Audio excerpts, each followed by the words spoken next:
3 months ago, my 8-year-old daughter Lily came home with a bald patch the size of a silver dollar behind her left ear. When I asked what happened, she whispered through tears that Aunt Vanessa had grabbed her hair and yanked until it came out in clumps. My mother stood there, arms crossed, and said Lily was being dramatic. That night, I called my Navy SEAL father for the first time in 2 years. This morning, Vanessa's divorce papers were served, her reputation in our military town was in ruins, and my father had executed what he called his final tactical strike against the family member who dared to put hands on his granddaughter. Before we jump back in, tell us where you're tuning in from, and if this story touches you, make sure you're subscribed, because tomorrow, I've saved something extra special for you. The Pensacola heat was suffocating that Sunday afternoon in July, the kind that makes your clothes stick to your skin before you even step outside. I should have known something was wrong the moment I pulled into my parents' driveway on Magnolia Street and saw all the cars already there. Vanessa's pristine white Escalade sat perfectly centered in the shade, while my beat-up Honda Civic would have to bake in the Florida sun. Even in parking arrangements, the family hierarchy was crystal clear. Lily bounced out of my passenger seat, her sundress already wrinkled from the 30-minute drive across town. At 8 years old, she still had that innocent excitement about family gatherings, still believed that blood meant unconditional love and safety. I envied that innocence, even as I dreaded what I knew was coming. The Brennan family house was a monument to military precision and Southern hospitality, with its perfectly manicured lawn and American flag hanging motionless in the humid air. Dad had bought it after his final deployment, when he retired from 25 years as a Navy SEAL, and decided Pensacola would be home base for whatever came next. The white picket fence wasn't just decoration in our neighborhood, it was a statement. This was where career military families came to root themselves after years of constant movement. I pushed open the front door, the familiar scent of my mother's pot roast mixing with the aggressive air conditioning that kept the house at Arctic 68 degrees. The living room was a carefully curated display of military honors, family photos, and the kind of furniture that looked expensive but felt unwelcoming. Everything had its place, everything served a purpose, and everyone knew their role. Vanessa was holding court in the center of the room, her perfectly styled blonde hair catching the light from the overhead fixture. At 34, she had mastered the art of looking effortlessly put together, the kind of woman who could attend a pool party and emerge without a single strand out of place. Her husband Ryan sat nearby, scrolling through his phone with the practiced indifference of someone who had learned that engagement only led to longer conversations. Their 2 children, Tyler and Madison, were sprawled on the carpet, absorbed in their tablets with noise-canceling headphones firmly in place. My mother Patricia buzzed around the kitchen island, arranging and rearranging platters that were already perfectly arranged. She wore her Sunday best, a navy blue dress that complemented her silver hair, styled weekly at the same salon she'd been visiting for 15 years.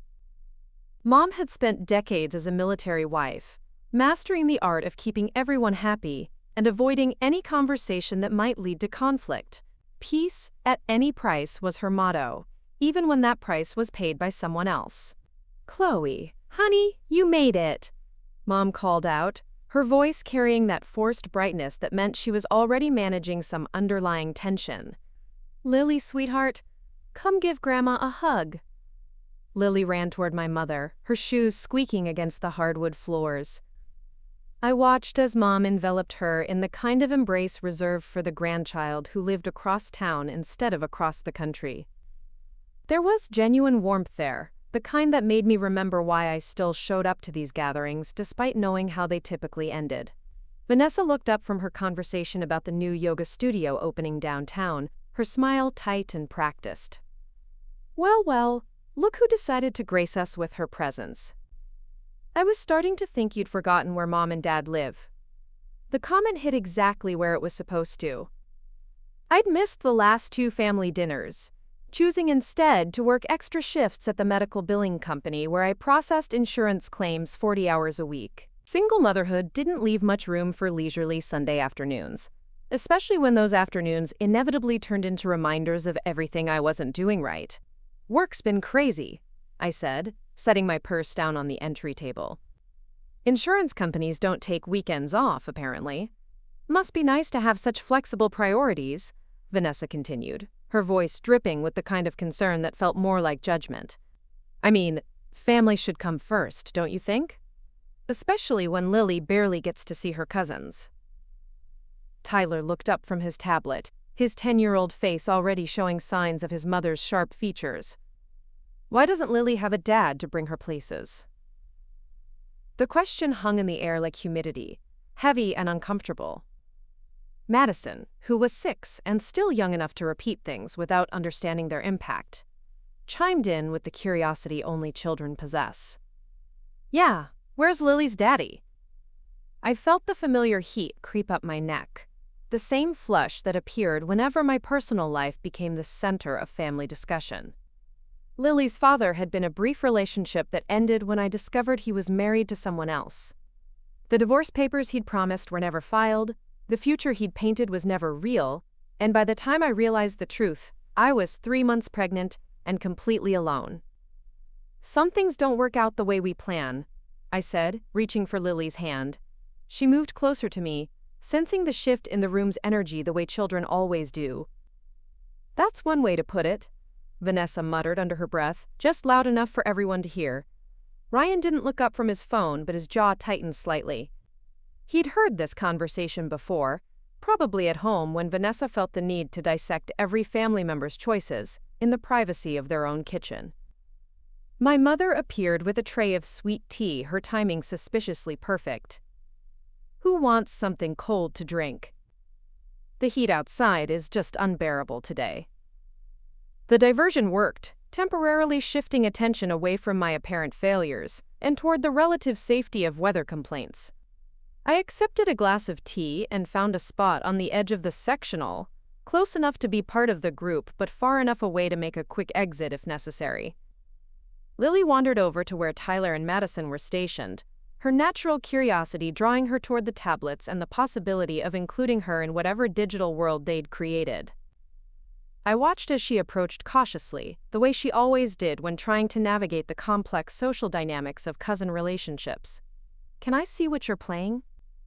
Lily asked, her voice soft and hopeful. Tyler glanced at his mother before responding, as if checking for permission to engage with his younger cousin. It's not really a game for little kids, he said, his tone dismissive in the way that only children can master. I'm not little, Lily protested, her 8-year-old pride wounded. I'm in 3rd grade now. Madison giggled, the sound sharp and mean. 3rd grade is still little. We're in 5th and 1st grade, which is way more mature. I watched the interaction unfold, recognizing the pattern that had been establishing itself over the past few years. Tyler had inherited his mother's tendency toward exclusion, while Madison was learning to follow her older brother's lead. Lily, who was naturally inclusive and empathetic, couldn't understand why her cousins didn't seem to want her around. Vanessa was watching too, but her expression suggested approval rather than concern. She had always been competitive, even as children, but motherhood had amplified that trait into something more calculated. Her children were extensions of her own success, their achievements reflecting her superior parenting, their social dominance proof of her family's elevated status. Kids will be kids, she said, loud enough for me to hear. It's important for them to learn social hierarchies early. The real world doesn't hand out participation trophies. The comment was directed at me, wrapped in parenting philosophy but designed to sting. Lily had been in a summer soccer league where every child received a small trophy at the end of the season, regardless of their team's win-loss record. I thought it was sweet, a way to encourage her love of the sport without the pressure of competition. Vanessa had made it clear she thought it was setting unrealistic expectations for life. Different approaches work for different kids, I replied, keeping my voice neutral. Do they, though? Vanessa's eyebrows raised slightly, her expression innocent, but her tone sharp. I mean, look at how well Tyler's doing in competitive swimming. He's already talking about state championships, and he's only 10. Success breeds success, you know? When kids learn they have to earn recognition, they develop real confidence, not the artificial kind that comes from everyone getting a prize just for showing up. Ryan finally looked up from his phone, his expression suggesting this was a conversation he'd heard multiple times. Van, maybe we could talk about something else? But Vanessa was just getting started. This was her arena, the place where her choices looked the most reasonable in contrast to everyone else's mistakes. I'm just saying, it's never too early to teach children about accountability. When Tyler doesn't perform well in a swim meet, he doesn't get a trophy. He gets feedback on how to improve. That's how you build character. Lily had given up trying to engage with her cousins and was now sitting cross-legged on the floor, drawing imaginary pictures on the carpet with her finger. The rejection stung. I could see it in the way her shoulders curved inward, but she was handling it with the resilience she'd been forced to develop as the outsider in most family situations. My mother emerged from the kitchen, announcing that dinner would be ready in 20 minutes and suggesting that the children might want to play outside while the adults finished their conversation. It was a diplomatic solution, removing the audience for whatever discussion was about to unfold. Tyler and Madison immediately started lobbying to stay inside with their tablets, but Vanessa's voice carried the kind of authority that ended negotiations before they began. Preparing and narrating this story took us a lot of time, so if you are enjoying it, subscribe to our channel. It means a lot to us. Now back to the story. Fresh air will do you good. Take your cousin outside and show her the new swing set Grandpa installed. The way she said cousin made it sound like an obligation rather than a relationship. Lily looked at me for permission, and I nodded, hoping that maybe away from the adults the children could find some common ground. As soon as the back door closed behind them, the conversation shifted to more adult concerns. Vanessa launched into a detailed analysis of the new elementary school principal, whom she'd already managed to schedule 3 meetings with despite the fact that the school year hadn't even started yet. Her involvement in her children's education was impressive and exhausting, the kind of helicopter parenting that ensured her kids never faced a challenge without her intervention. I've already spoken with Tyler's teacher about advancing him to 6th grade math, she continued, her voice carrying the pride of someone who viewed their child's academic performance as a personal achievement. His test scores are off the charts, and frankly he's bored with grade-level material. Sometimes you have to advocate aggressively for gifted children, you know? The system isn't designed to nurture exceptional talent. I nodded along, making appropriate sounds of interest while mentally calculating how long until I could politely extract myself and Lily from this gathering. These conversations always followed the same pattern: Vanessa's achievements, her children's superiority, and subtle reminders of everyone else's shortcomings. Mom tried to steer the conversation toward safer territory, asking about Ryan's work at the engineering firm and commenting on how nice their yard was looking this summer. But Vanessa had momentum now, and she wasn't ready to relinquish the spotlight. Speaking of advocacy, she said, turning toward me with the smile that never quite reached her eyes. How's Lily doing with her reading? I remember you mentioning she was struggling a bit last year. The question was phrased as concern, but I recognized it for what it was: an opportunity to highlight the differences between our children's academic performance. Lily wasn't struggling with reading. She was reading at grade level, which apparently wasn't impressive enough to warrant celebration in Vanessa's worldview. She's doing fine, I said. Her teacher says she's right where she should be for 3rd grade.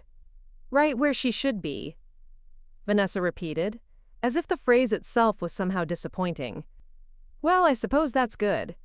It's just that Tyler was reading chapter books in 2nd grade, and Madison is already ahead of most kids her age. I sometimes wonder if it's genetic, you know? The aptitude for learning seems to run in families. The implication hung between us like a challenge. In Vanessa's version of genetics, intelligence and achievement were inherited traits that had somehow skipped over me and my daughter. It was a theory that conveniently ignored the fact that I'd graduated summa cum laude from college before life circumstances forced me into survival mode rather than career advancement. Ryan was staring at his phone again, but his posture suggested he was listening to every word. These conversations probably continued at home, dissecting family dynamics and reinforcing the narrative that positioned Vanessa and her children at the top of some invisible hierarchy. Mom was arranging napkins that didn't need arranging, her hands moving in the nervous patterns that appeared whenever family discussions veered toward sensitive territory. She'd spent years perfecting the art of staying neutral, never taking sides but also never defending anyone from attacks that masqueraded as concern. Outside, I could hear the children's voices, Lily's higher pitch mixing with Tyler's deeper tones and Madison's occasional giggle. At least they seemed to be getting along better without adult supervision. Sometimes children were more capable of finding common ground than the adults who were supposed to be modeling healthy relationships. A loud crash from the backyard interrupted the conversation, followed by Tyler's voice shouting something I couldn't quite make out. We all turned toward the windows, but the angle didn't allow us to see what had happened. "Probably just knocked over one of Dad's garden stakes," Mom said, but her voice carried a hint of concern. "Those kids get so excited when they're playing together." Another shout, this one clearly distressed, sent us all moving toward the back door. Through the glass I could see Tyler standing near the swing set, his face red with anger or embarrassment. Madison was crying, her hands covering her face. And Lily was on the ground, her sundress dirty and her hair disheveled. Even from inside the house, I could see that something was very wrong. I was the first one through the door, my maternal instincts overriding everything else. Lily was sitting up, but she was holding the left side of her head, her small fingers probing an area behind her ear. When she looked up at me, her eyes were filled with tears and confusion. "Mommy," she whispered, "my hair hurts."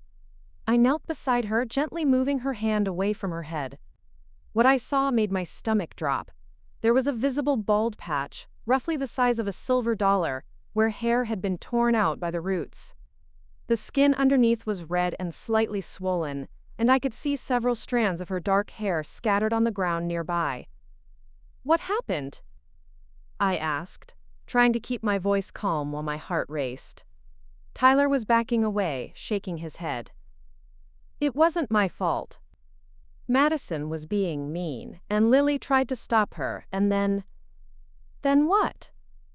Vanessa's voice cut through Tyler's explanation. She'd reached us now, along with Mom and Ryan, all of them staring down at Lily's injured scalp. Madison was still crying, but now she was clinging to her mother's leg. "I didn't mean to," she sobbed. "She was saying mean things about Tyler, and I got mad and I just grabbed her hair and..." "You pulled her hair?" I couldn't keep the shock out of my voice. "Kids fight," Vanessa said quickly, her tone defensive. "Madison's only 6, Chloe. She doesn't understand how to control her strength yet. These things happen when children play together." I looked at the patch of missing hair again, at the redness of Lily's scalp, at the scattered strands on the ground that told the story of violence, not play. This wasn't the result of a gentle tug or an accidental bump. Someone had grabbed my daughter's hair and yanked hard enough to rip it out by the roots. "This isn't normal rough play," I said, carefully examining the area to make sure there were no cuts or serious injuries. "Madison, how did this happen exactly?" But before Madison could answer, Tyler jumped in with his own version of events. "Lily said I wasn't really smart just because I was in advanced math, and Madison got really mad and told her to take it back, but Lily wouldn't, so Madison grabbed her hair and pulled really hard until she fell down." The story was tumbling out now, the truth emerging in the disjointed way that children tell difficult stories. Lily had apparently defended herself against some criticism from Tyler, Madison had escalated the conflict to physical violence, and my daughter was the one who ended up injured. "Is that what happened, baby?" I asked Lily gently. She nodded, fresh tears starting to fall. "Tyler said I was stupid because I don't do advanced math, and I said that didn't make me stupid, just different.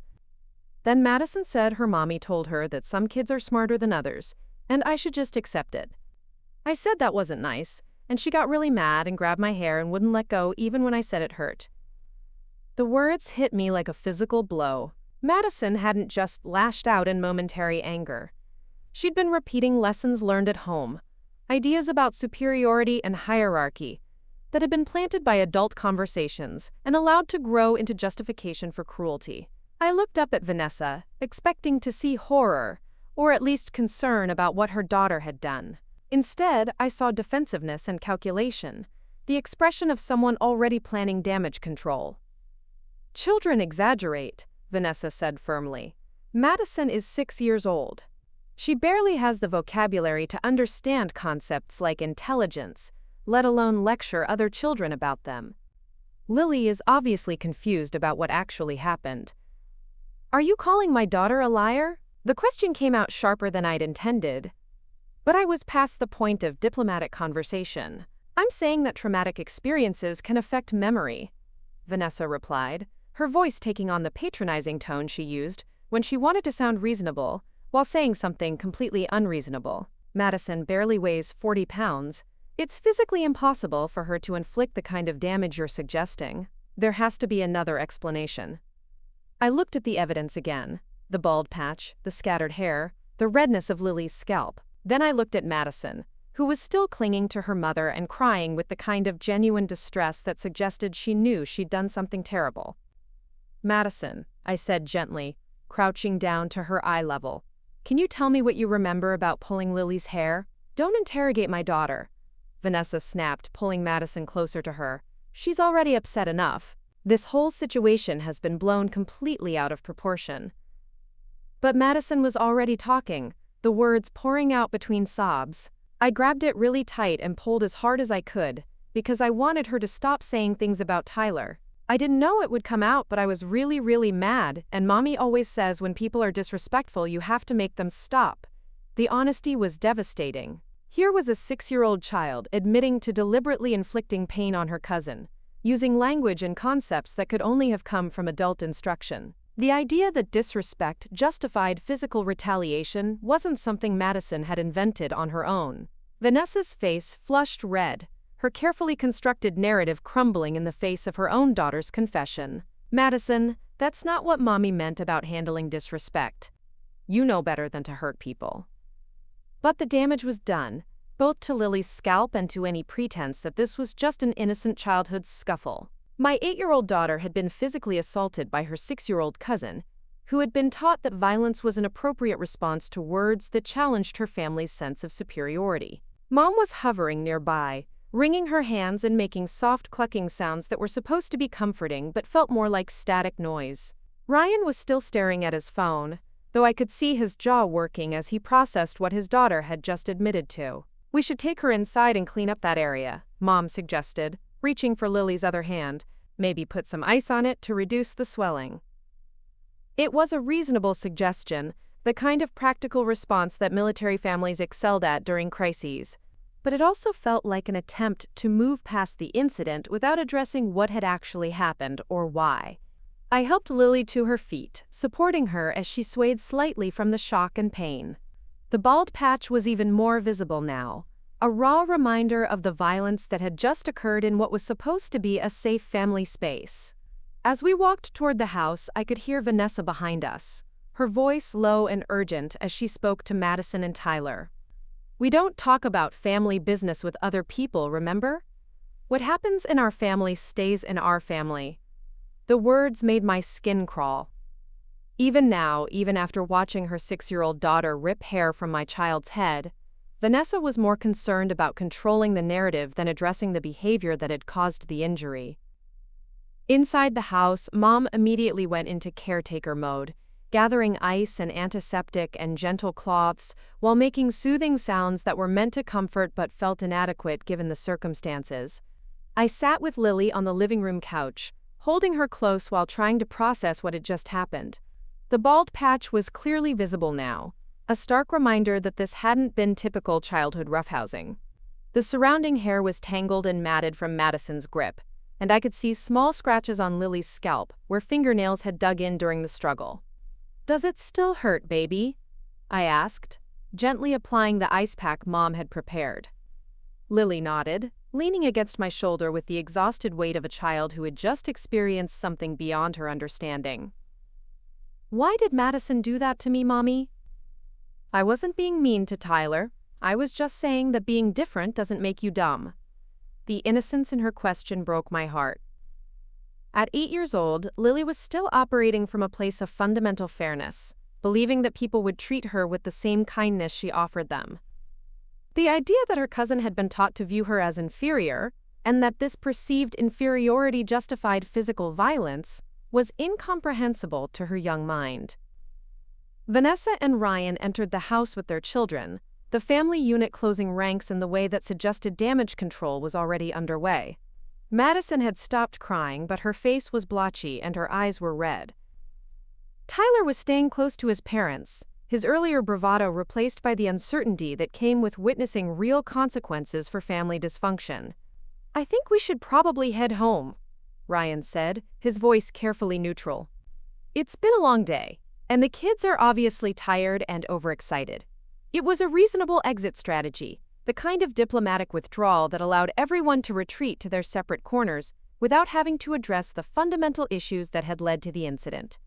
But I wasn't ready to let them leave without some acknowledgement of what had happened. "Vanessa," I said, my voice steady, despite the anger building in my chest. "I need to know that Madison understands she hurt Lily, and that this kind of behavior is unacceptable."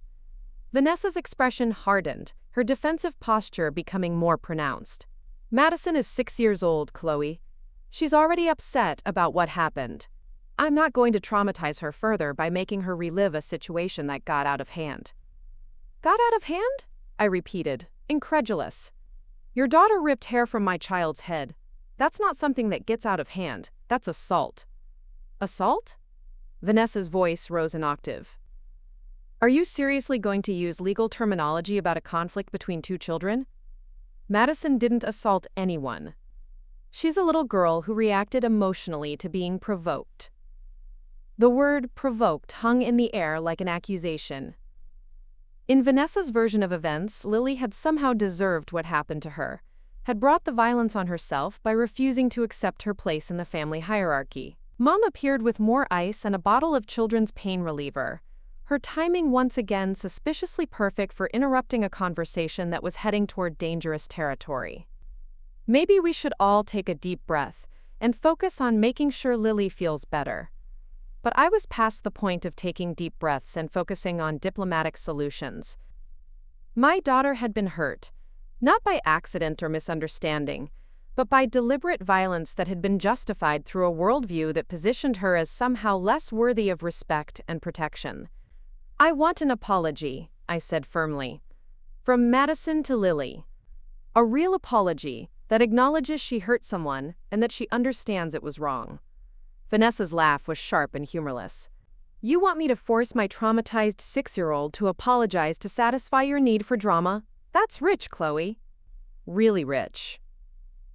"I want your daughter to understand that hurting people is wrong," I shot back. "I want her to learn that actions have consequences, and that violence isn't an acceptable response to disagreement." "Don't lecture me about raising children," Vanessa snapped, her composure finally cracking. "You've got plenty of your own parenting challenges to worry about. Maybe if Lily wasn't so sensitive and defensive about her limitations, other children wouldn't feel the need to put her in her place." The words were like a slap, delivered with surgical precision to inflict maximum damage. In one sentence, Vanessa had managed to blame Lily for her own assault while simultaneously attacking my parenting and reinforcing the narrative that positioned my daughter as inherently inferior. The room went silent except for the hum of the air conditioning and the distant sound of neighborhood lawnmowers. Even Ryan looked up from his phone, his expression suggesting that Vanessa had crossed a line that even he couldn't ignore. Mom stood frozen with the bottle of pain reliever in her hands, her face pale with the recognition that this conflict had moved beyond anything she could smooth over with snacks and subject changes. And Lily, my sweet 8-year-old daughter, was listening to every word, learning that some adults believed she deserved to be hurt because she had dared to defend herself against insults about her intelligence. I stood up slowly, lifting Lily into my arms despite the fact that she was getting too big to be carried. The movement sent the ice pack tumbling to the floor, where it landed with a soft thud that seemed unnaturally loud in the silent room. "We're leaving," I said, my voice steady despite the rage coursing through my veins. "And we won't be back until Madison apologizes and this family figures out how to treat children with basic human decency." Vanessa's eyes flashed with something that looked like victory mixed with indignation. "Fine by me. Maybe now the rest of us can have a peaceful family dinner without walking on eggshells around your oversensitive drama queen." The insult was directed at me, but Lily heard it too. I felt her small body tense against mine. Another wound inflicted by an adult who should have been protecting her instead of attacking her. I walked toward the front door without another word, my purse abandoned somewhere in the living room along with any pretense that this family gathering could be salvaged. Behind me I could hear Mom making soft pleading sounds and Ryan's uncomfortable clearing of his throat, but no one was calling me back or demanding that Vanessa apologize for her cruelty. As I reached for the door handle, Tyler's voice cut through the tension. "Mom, why did you say those mean things about Lily? She didn't do anything wrong." It was the first time anyone in that room had acknowledged the fundamental injustice of what had just occurred. A 10-year-old child had recognized what the adults refused to see, that Lily was the victim here, not the villain. Vanessa's response was swift and sharp. "Tyler, we don't question family decisions. Sometimes adults have to say difficult things to protect everyone involved." But Tyler wasn't satisfied with that explanation. Protect everyone from what? Lily's not dangerous. She's just little and sad now. The observation was delivered with the clarity that only children possess, cutting through all the adult justifications and political maneuvering to identify the simple truth. Lily was little and sad and hurt, and none of the adults in her family seemed to care about that fundamental reality. I didn't wait to hear Vanessa's response to her son's challenge. I carried Lily out of that house and into the suffocating Florida heat, where at least the air was honest about being uncomfortable instead of hiding toxicity behind the facade of family love. In the car, as I buckled Lily into her booster seat, she looked up at me with eyes that held more wisdom than any 8-year-old should possess. "Mommy, are we bad people?" The question broke something inside me that I didn't know was still whole. Here was my daughter, injured and insulted and traumatized by people who were supposed to love her, asking if she was somehow at fault for the cruelty that had been inflicted upon her. "No, baby," I said, my voice thick with emotion I was trying to keep contained until we were safely away from that house. "We are not bad people. We are good people who deserve to be treated with kindness and respect, and anyone who can't see that doesn't deserve to be in our lives." As I drove away from Magnolia Street, I made a decision that would change everything. I was going to call my father, the retired Navy SEAL who had taught me about honor and loyalty and protecting the innocent. I was going to tell him what had happened to his granddaughter, and I was going to let him decide what justice looked like in this situation. Because if my family thought they could hurt my child and face no consequences, they were about to learn exactly how wrong they were. That night, after I'd cleaned Lily's injury and given her pain medication and tucked her into bed with extra stories and cuddles, I sat in my small kitchen with my phone in my hands, staring at Dad's contact information. We hadn't spoken in 2 years, not since the last family argument that had left me feeling exhausted and unsupported. But this wasn't about me anymore. This was about Lily, and she deserved to have someone in her corner who understood that violence against children was never acceptable, regardless of family politics. I dialed the number and waited, my heart pounding as the phone rang once, twice, 3 times. "Chloe?" Dad's voice was gravelly and surprised. "Is everything all right?" And for the first time in years, I told him the complete truth about what our family had become and what they had done to his granddaughter. When I finished describing the afternoon's events, the line was silent for so long that I wondered if the call had dropped. Finally, Dad's voice came through, low and controlled and carrying the kind of cold fury that had once made enemy combatants surrender without a fight. "I'll handle this," he said. "And Chloe, you and Lily will never have to deal with this kind of treatment again. That's a promise." The next morning, everything changed. Commander Daniel Brennan lived in a sparse apartment on the Naval Air Station Pensacola, the kind of government housing that prioritized function over comfort. When I arrived the next morning with Lily in tow, he was waiting on the concrete steps, his posture straight despite his 58 years and the early hour. Dad had always been an early riser, a habit forged through decades of military discipline that retirement hadn't managed to break. He looked older than I remembered, his dark hair now more silver than black, but his eyes held the same intensity that had once made me feel completely safe and slightly intimidated as a child. When he saw the bald patch on Lily's head, carefully concealed under a pink baseball cap but still visible around the edges, something shifted in his expression. It was subtle, the kind of change that civilians might miss, but I recognized it from childhood moments when Dad transitioned from father to protector. "Let me see," he said gently, crouching down to Lily's eye level. His voice carried the same calm authority that had once convinced me that monsters weren't real, and that someone would always be there to fight them if they were. Lily looked at me for permission, then carefully removed her cap. The bald patch was more visible in the morning light, the redness had deepened overnight, and the surrounding hair looked even more damaged than it had the day before. Dad examined the injury with the clinical precision of someone who had seen violence in many forms, his fingers gentle as he assessed the extent of the damage. "This wasn't an accident," he said, his voice still soft but carrying an edge that made my stomach tighten. "Someone grabbed her hair with significant force and pulled until it separated from the scalp. The pattern of hair loss and the condition of the surrounding follicles indicate sustained pressure over several seconds." The medical terminology was unsettling, but it validated what I had known instinctively the moment I saw Lily on the ground. This hadn't been a momentary tug or an accidental bump during play. Someone had deliberately inflicted pain on my daughter, and the evidence was written across her scalp for anyone with eyes to see. "Madison did it," Lily said quietly, replacing her cap with the careful movements of someone who had learned that sudden motions could cause pain. "She got really mad because I said being different doesn't make you stupid, and she grabbed my hair and pulled until it came out. Then her mom said it was my fault for being too sensitive." Dad's jaw tightened almost imperceptibly, a tell that most people would miss but that I remembered from childhood arguments with Mom over household rules and bedtime negotiations. When Dad's jaw did that particular clench, someone was about to face consequences they hadn't anticipated. "Tell me about the adults who were present," he said, standing up and gesturing for us to follow him inside. "I want to understand exactly who witnessed this assault and how they responded." The word assault hung in the air between us, clinical and precise.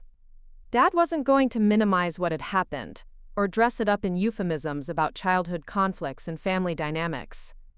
He was treating this with the seriousness it deserved, something no one else in our family had been willing to do.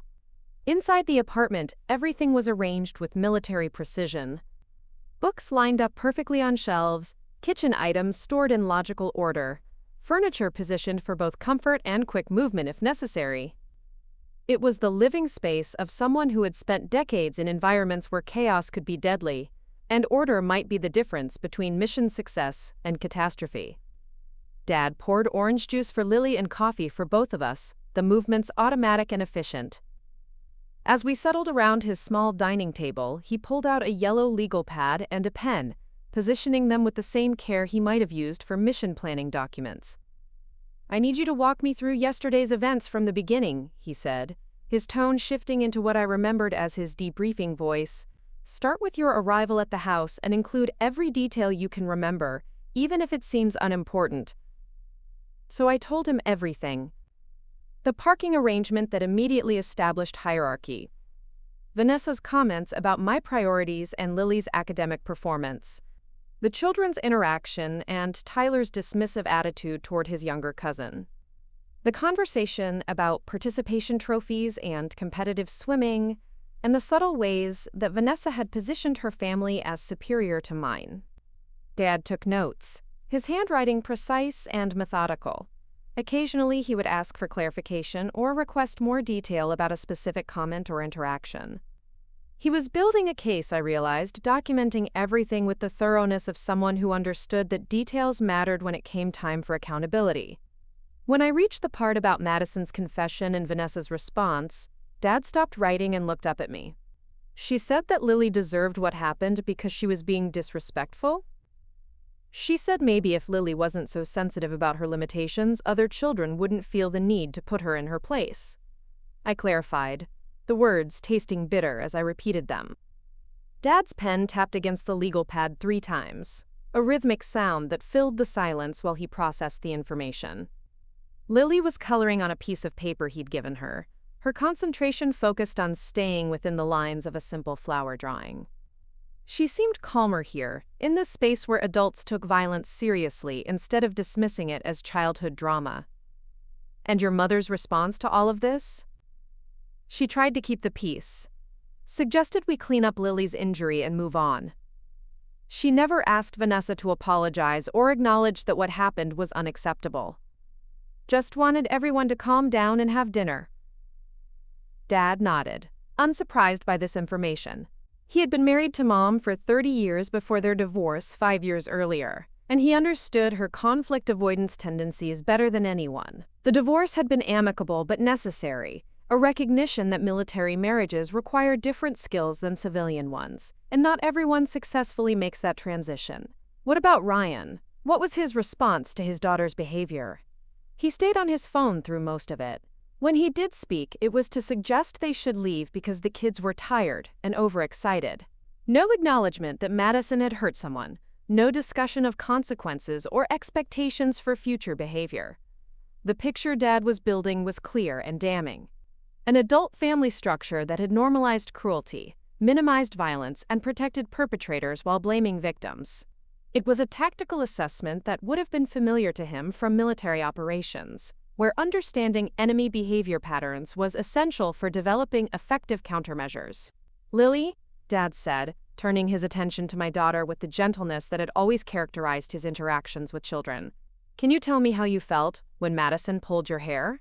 Lily looked up from her coloring, considering the question with the seriousness that children bring to conversations when adults treat them as credible witnesses. It hurt really bad, and I was scared because she wouldn't let go even when I asked her to stop. And then I felt sad because everyone acted like it was my fault. Did anyone ask if you were okay or try to help you feel better? Mommy did, and Grandma brought ice.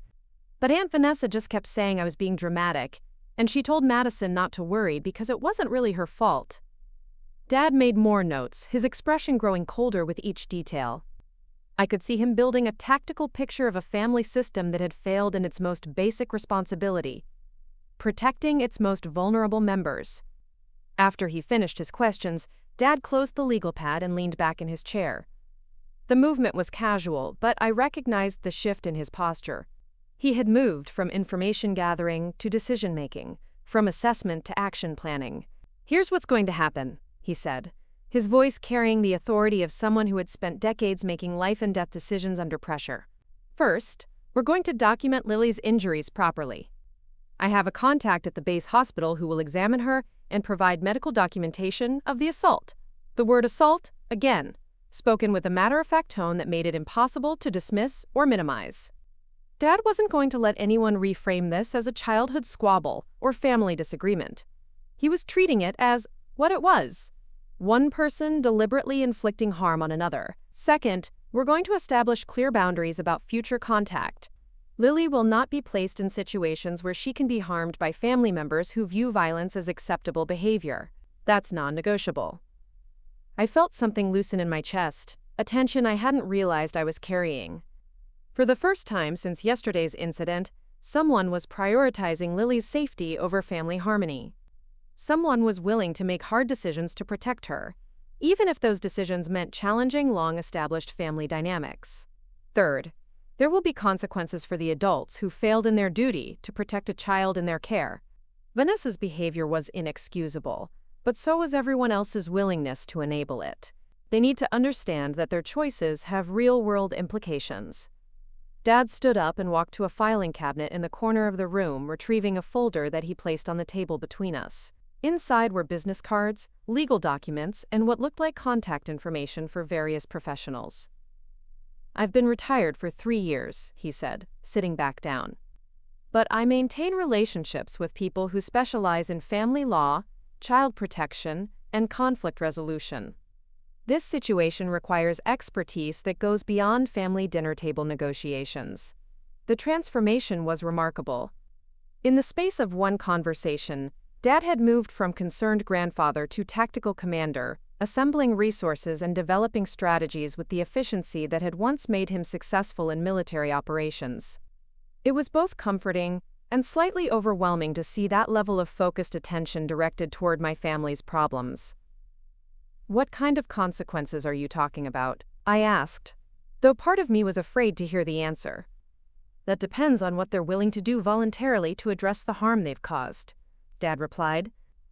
Ideally, this gets resolved through acknowledgement, apology, and commitment to changed behavior. But if they choose to minimize or deny what happened, then more formal interventions become necessary.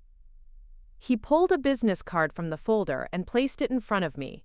Dr. Sarah Martinez, licensed clinical social worker, family trauma specialist. The card was simple and professional, but something about seeing it made the situation feel more real and more serious than it had, even during yesterday's confrontation. Dr. Martinez specializes in family systems where children have been harmed by relatives. Dad explained. She can help us understand the psychological impact of what Lily experienced and provide recommendations for protecting her going forward. She can also facilitate family meetings if Vanessa and the others are willing to engage in genuine accountability. The idea of family meetings and professional facilitation felt both hopeful and terrifying. Part of me wanted to believe that Vanessa could be made to understand the harm she had caused, that our family could somehow heal from this damage. But another part of me, the part that had spent years navigating Vanessa's manipulations and attacks, doubted that professional intervention would be any more successful than family conversations had been. What if they refused to participate? I asked. Dad's expression didn't change, but something shifted in his eyes. Then we document that refusal and proceed with other options. Family court judges take child safety very seriously, especially when there's medical documentation of injuries and professional assessment of ongoing risk. The words sent a chill through me. We were talking about legal action against my own family, formal intervention in relationships that had already been strained to the breaking point. But as I looked at Lily, still wearing her pink baseball cap to hide the evidence of her cousin's violence, I realized that protecting her was more important than preserving family relationships that had already proven themselves toxic. I need to think about this, I said, though even as I spoke the words, I knew my decision was already made. Of course, Dad replied. But while you're thinking, I'm going to start making some calls. Dr. Martinez can see Lily this week for an initial assessment, and I want to get her injuries properly documented before any more time passes. He was moving forward with or without my explicit permission, taking action to protect his granddaughter in ways that the rest of the family had refused to do. It was both a relief and a reminder of how isolated I had felt trying to navigate this situation alone. We spent the rest of the morning at the base hospital, where a Navy physician examined Lily's scalp and documented the injury with the kind of thoroughness that suggested Dad had explained the situation in advance. The doctor was gentle but professional, taking photographs and measurements and asking questions about pain levels and healing progress. This type of hair loss typically indicates significant force applied over several seconds, the doctor explained as she completed her examination. It's not consistent with accidental injury or brief contact. Someone would have had to maintain a strong grip and pull with considerable force to create this pattern of damage. The medical validation was both vindicating and heartbreaking. Here was objective, professional confirmation that my daughter had been deliberately harmed, that my instincts about the severity of the incident had been correct. No one could dismiss this as maternal overreaction or childhood drama when a Navy physician was documenting it as evidence of assault. After the hospital visit, Dad drove us to Dr. Martinez's office for what he called a preliminary consultation. The building was modern and comfortable, designed to feel more like a living room than a medical facility. Dr. Martinez herself was a woman in her 40s with kind eyes and the sort of calm presence that immediately made Lily feel safe enough to remove her cap and show the injury without prompting.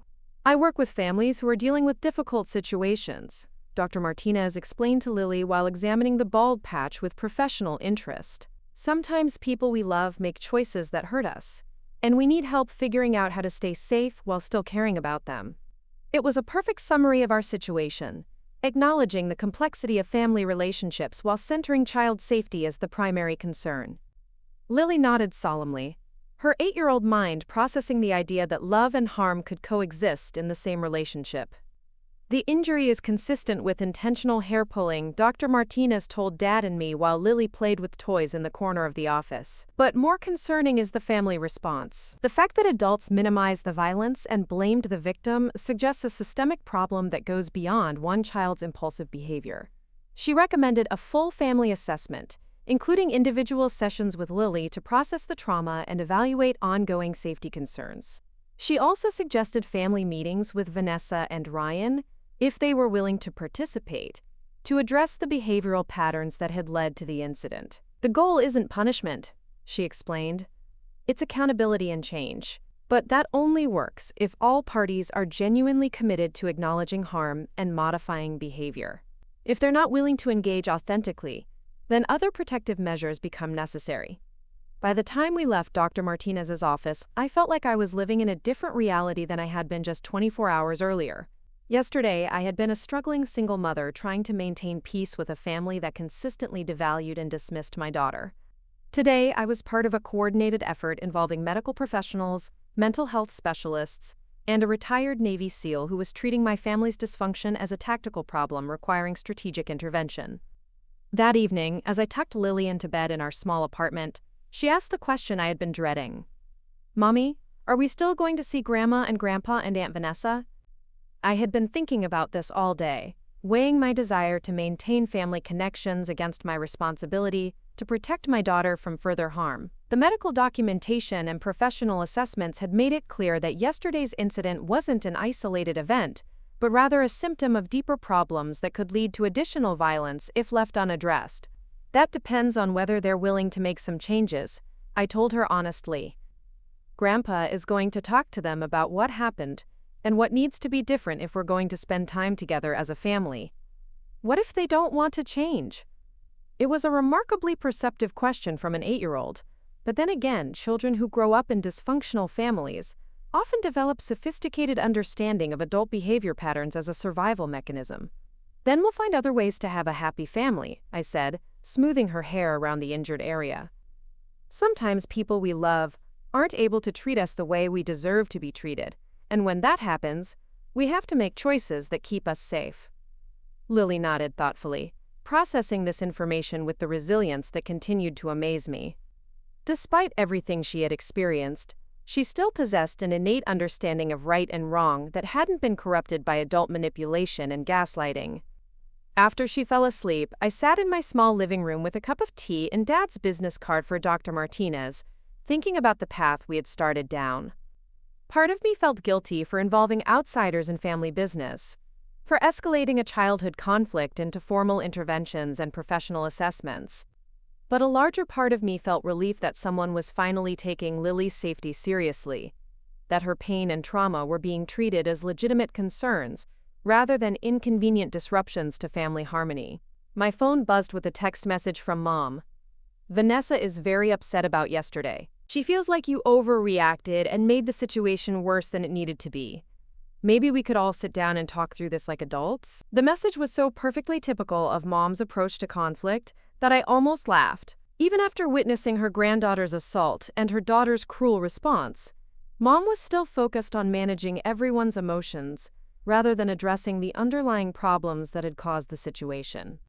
I didn't respond to the text.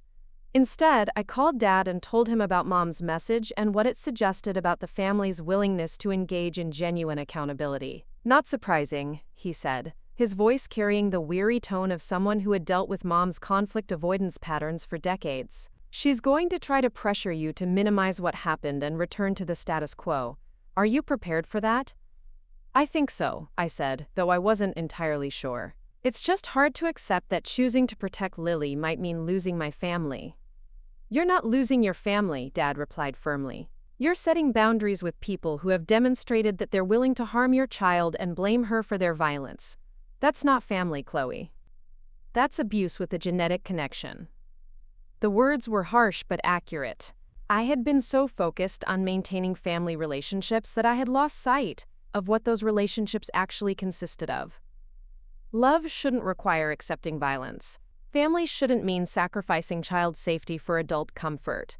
Dr. Martinez wants to schedule individual sessions with Lily this week, Dad continued, and she's willing to reach out to Vanessa and Ryan to invite them to participate in family counseling, but she needs your permission to make those contacts. I thought about Vanessa's text to Mom, about her anger at being held accountable for her daughter's violence and her belief that I had overreacted to the assault. The idea of her sitting in Dr. Martinez's office, Trying to manipulate a trained professional the way she manipulated family conversations seemed both pointless and potentially harmful. Make the calls, I said finally. If they're genuinely willing to acknowledge what happened and work toward change, then we'll engage in that process. But if they use it as another opportunity to blame Lily or minimize the assault, then we'll know where we stand. Fair enough, Dad agreed. I'll coordinate with Dr. Martinez tomorrow morning. In the meantime, I want you to start documenting any contact attempts from family members. If they try to pressure you or make threats, we need that information. The conversation ended with plans for another meeting later in the week, after Dr. Martinez had completed her initial assessment and made contact with the other family members. I felt like I was preparing for a military operation rather than a family intervention. But given Dad's expertise and the stakes involved, that level of strategic planning seemed appropriate. As I prepared for bed, I found myself thinking about Lily's question, about whether we would still see the rest of the family. The honest answer was that I didn't know. The outcome would depend on choices that other people made, decisions about accountability and change that were completely outside my control. What I did know was that for the first time in years, I felt like I had allies in the fight to protect my daughter. Dad's tactical approach and Dr. Martinez's professional expertise represented resources I had never had access to before. Tools for dealing with family dysfunction that went beyond trying to keep the peace and hoping for the best. 2 days later, Dr. Martinez called with an update on her attempts to reach Vanessa and Ryan. The conversation was brief and illuminating. I spoke with Vanessa yesterday, Dr. Martinez reported. She was initially receptive to the idea of family counseling, but when I explained that the sessions would focus on her daughter's assault of your daughter and the family's response to that incident, her tone changed significantly. What did she say? She accused you of brainwashing Lily into believing she was more seriously injured than she actually was. She claimed that Madison barely touched your daughter and that you're using the incident to manipulate family dynamics in your favor. She also said that she refuses to participate in any process that starts from the assumption that Madison did something wrong. The response was so perfectly predictable that I felt a weird sense of validation. Vanessa was incapable of acknowledging wrongdoing, even when faced with medical evidence and professional assessment. Her instinct was always to attack and blame rather than accept responsibility. What about Ryan? He was more diplomatic but equally unwilling to engage authentically. He suggested that this was a misunderstanding that had been blown out of proportion, and that family counseling might be helpful but only if everyone approached it with open minds and willingness to see multiple perspectives. In other words, Ryan was willing to participate if the process focused on finding middle ground rather than establishing accountability. Like his wife, he was more interested in managing the situation than addressing the underlying problems that had caused it. So they're not willing to engage in genuine accountability, I said, feeling disappointment and relief in equal measure. Not at this time, Dr. Martinez confirmed. Which tells us important information about the family system and the likelihood of meaningful change through voluntary intervention. What does that mean for Lily? It means we focus on healing and protection rather than reconciliation. Your daughter needs to process the trauma she experienced and develop strategies for maintaining safety in family situations. And you need support in setting and maintaining boundaries that prioritize her well-being over family harmony. The path forward was becoming clear, even though it wasn't the outcome I had hoped for when this process began. My family had been given an opportunity to acknowledge harm, accept responsibility, and commit to changed behavior. Their refusal to engage authentically told me everything I needed to know about their priorities and their willingness to protect Lily going forward. That afternoon, I made the decision that would define everything that came next. I called Dad and told him about Dr. Martinez's conversation with Vanessa and Ryan, and I gave him permission to take whatever steps he deemed necessary to protect his granddaughter. "Are you sure?" he asked, his voice carrying the weight of someone who understood the implications of what I was authorizing. "I'm sure," I replied, looking at Lily as she played in the living room, her pink baseball cap still hiding the evidence of her cousin's violence. "They've made their choice. Now we make ours." "Roger that," Dad said, and I could hear him shifting into operational mode. Phase 2 begins tomorrow. I didn't ask what Phase 2 entailed. I had learned to trust Dad's tactical judgment during childhood crises, and this situation was no different. The only difference was that now the stakes were higher. The enemy was family, and the mission was protecting my daughter from people who shared our DNA but not our values. The next morning, everything changed again, but this time we were the ones controlling the narrative. Phase 2 began at precisely 0600 hours on a Thursday morning, when Dad appeared at my apartment door, carrying a tactical briefcase and wearing the expression that had once made enemy combatants reconsider their life choices. He had traded his casual retirement wardrobe for dark jeans and a black polo shirt, the kind of outfit that looked civilian but carried an unmistakable air of authority. "Time for reconnaissance," he announced, setting the briefcase on my kitchen counter with practiced precision. "I need you to tell me everything you know about Vanessa's daily routine, her social media presence, her professional connections, and any vulnerabilities in her public image." The transformation was startling. The concerned grandfather from earlier in the week had evolved into something more focused and dangerous, a strategist who understood that warfare sometimes required gathering intelligence before launching direct attacks. I found myself simultaneously grateful for his protection and slightly intimidated by the intensity he brought to family conflicts. Dad opened the briefcase to reveal a collection of items that seemed more suited to espionage than family intervention: legal documents, printed social media posts, business cards for private investigators, and what appeared to be a detailed timeline of recent events. Everything was organized with military precision, color-coded and cross-referenced in ways that suggested extensive planning had occurred while I slept.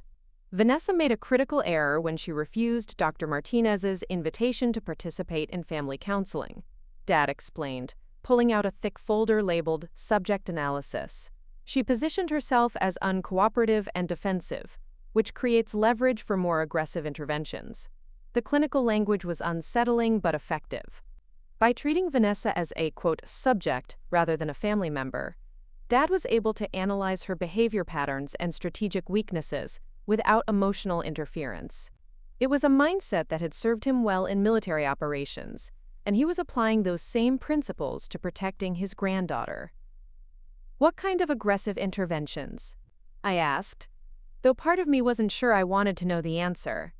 Dad pulled out a printed screenshot of Vanessa's Instagram account, highlighting a recent post about Madison's upcoming enrollment in an exclusive private school. The image showed Vanessa and Madison posing in front of the school's imposing brick facade, both wearing matching outfits and practiced smiles.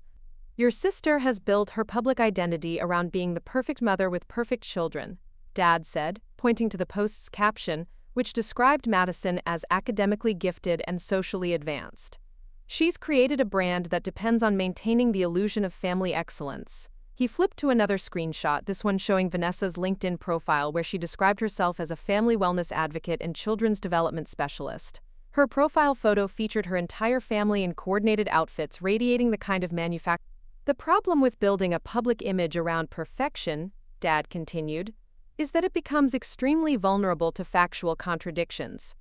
When someone who claims expertise in child development has a daughter who commits assault, that creates what we call a credibility gap." The strategy was becoming clear. Dad wasn't planning to attack Vanessa directly. Instead, he was preparing to expose the contradictions between her public persona and her private behavior. It was psychological warfare disguised as information sharing, designed to force accountability through public pressure rather than family confrontation.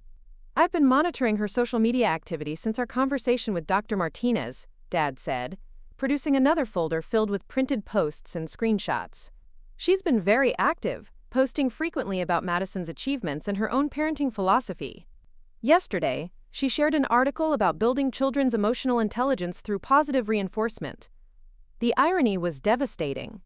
While Vanessa publicly advocated for children's emotional development, she was privately defending her daughter's violent behavior and refusing to acknowledge the trauma inflicted on her own niece. The contradiction was so stark that it felt almost cartoonish, but I knew from experience that Vanessa was capable of extraordinary cognitive dissonance when it came to protecting her own interests. "What's the plan?" I asked, settling into a chair across from Dad's impromptu command center. "Intelligence gathering first," he replied, consulting a typed document that appeared to be a mission timeline.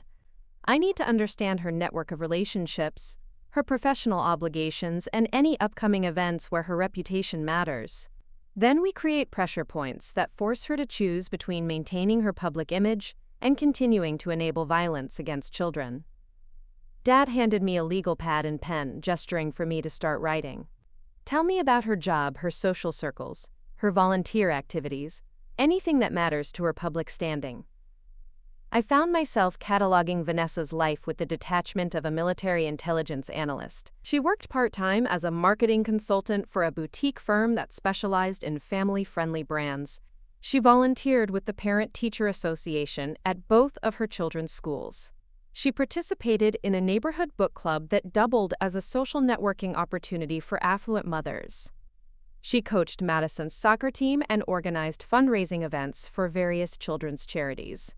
She's built her entire social identity around being a superior mother and community leader, I concluded, reviewing the list we had compiled. Her self-worth is completely tied to other people's perception of her parenting skills. Dad nodded approvingly, making notes on the margins of the timeline document. Excellent. That gives us multiple vectors for intervention. When someone's identity depends on external validation, threatening that validation becomes an extremely effective motivational tool. The conversation was interrupted by Lily emerging from her bedroom, still wearing her pink baseball cap, despite being in the safety of our own apartment. The sight of her careful movements and protective headwear reminded me that this wasn't an abstract strategic exercise, but a response to real violence against my child. "Good morning, sweetheart," Dad said, his voice immediately softening as he shifted from tactical mode to grandfather mode. "How are you feeling today?" "Better," Lily replied, though her hand automatically moved to touch the area around her injury. The doctor said it would grow back, but it might take a long time. "Hair grows slowly but steadily," Dad confirmed. "Just like justice. Sometimes you have to be patient, but eventually things get balanced out." It was a gentle way of explaining adult concepts to a child, but I could hear the underlying message. Dad was promising Lily that there would be consequences for what had been done to her, even if those consequences took time to materialize. After Lily settled at the table with cereal and cartoons on my laptop, Dad returned to his tactical planning with renewed focus.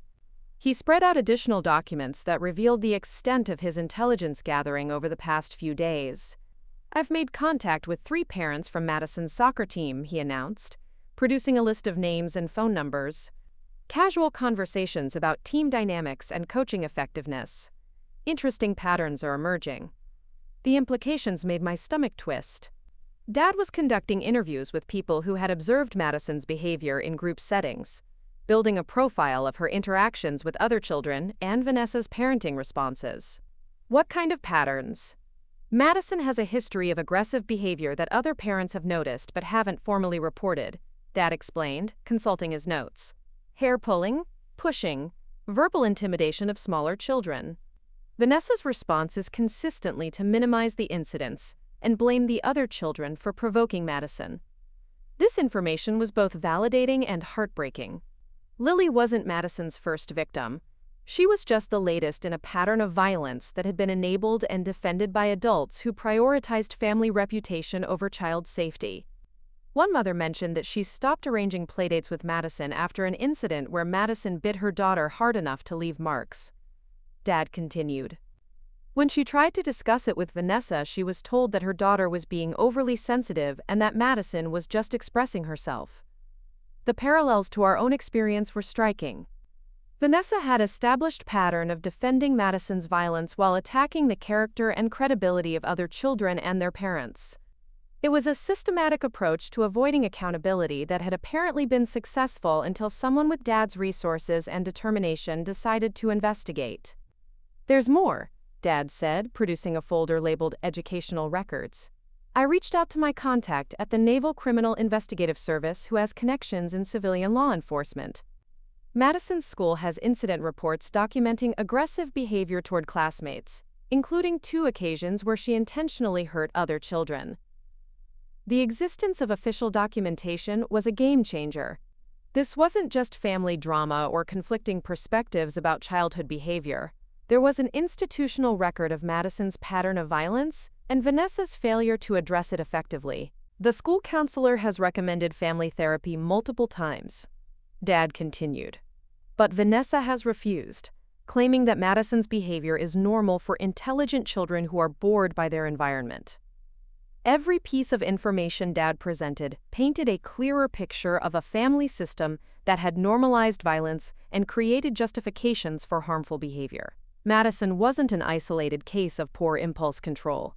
She was a child who had been taught that hurting others was acceptable as long as her mother could construct a narrative that blamed the victims. "What's our next move?" I asked, though I was beginning to understand that Dad's investigation was building towards something much larger than family reconciliation. "Documentation and leverage," he replied, organizing the folders into a neat stack. "I'm compiling everything into a comprehensive report that establishes Madison's pattern of violence, Vanessa's failure to address it, and the ongoing risk to other children, including Lily." Dad pulled out his phone and scrolled to what appeared to be a carefully crafted email. "This goes to the principal of Madison's school, the coordinator of her soccer league, the leadership of Vanessa's volunteer organizations, and the management of her marketing firm, not as accusations, but as expressions of concern about child safety and requests for enhanced supervision."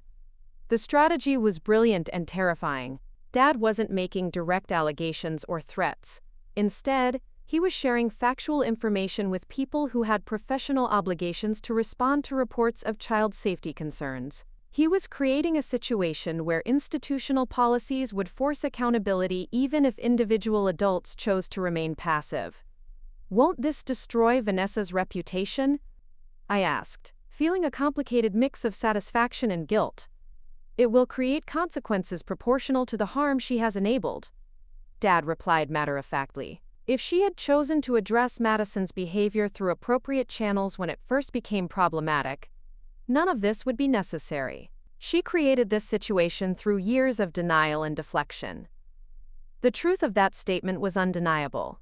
Vanessa's current crisis wasn't the result of Dad's investigation. It was the inevitable outcome of sustained refusal to address a child's dangerous behavior patterns. Dad was simply accelerating the timeline for accountability that should have occurred through normal family and institutional channels. My phone buzzed with a text message from Mom. "Vanessa says you're telling lies about Madison to people at her school. This needs to stop before it gets out of hand." I showed the message to Dad, who read it with the expression of someone who had anticipated this development. "Phase 3 begins earlier than expected," he said, making a note on his timeline.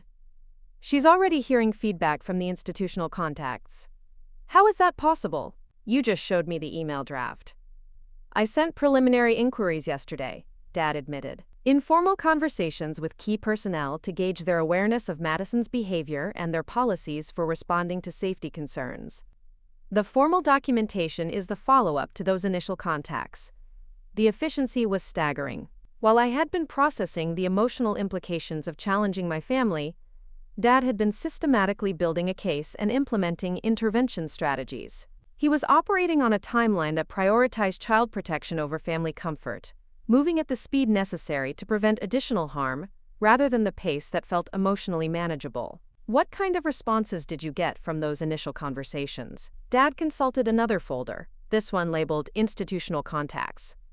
Madison's school principal was very interested in discussing patterns of aggressive behavior that might not have been properly documented. The soccer league coordinator was concerned about liability issues related to inadequate supervision of children with known behavioral problems.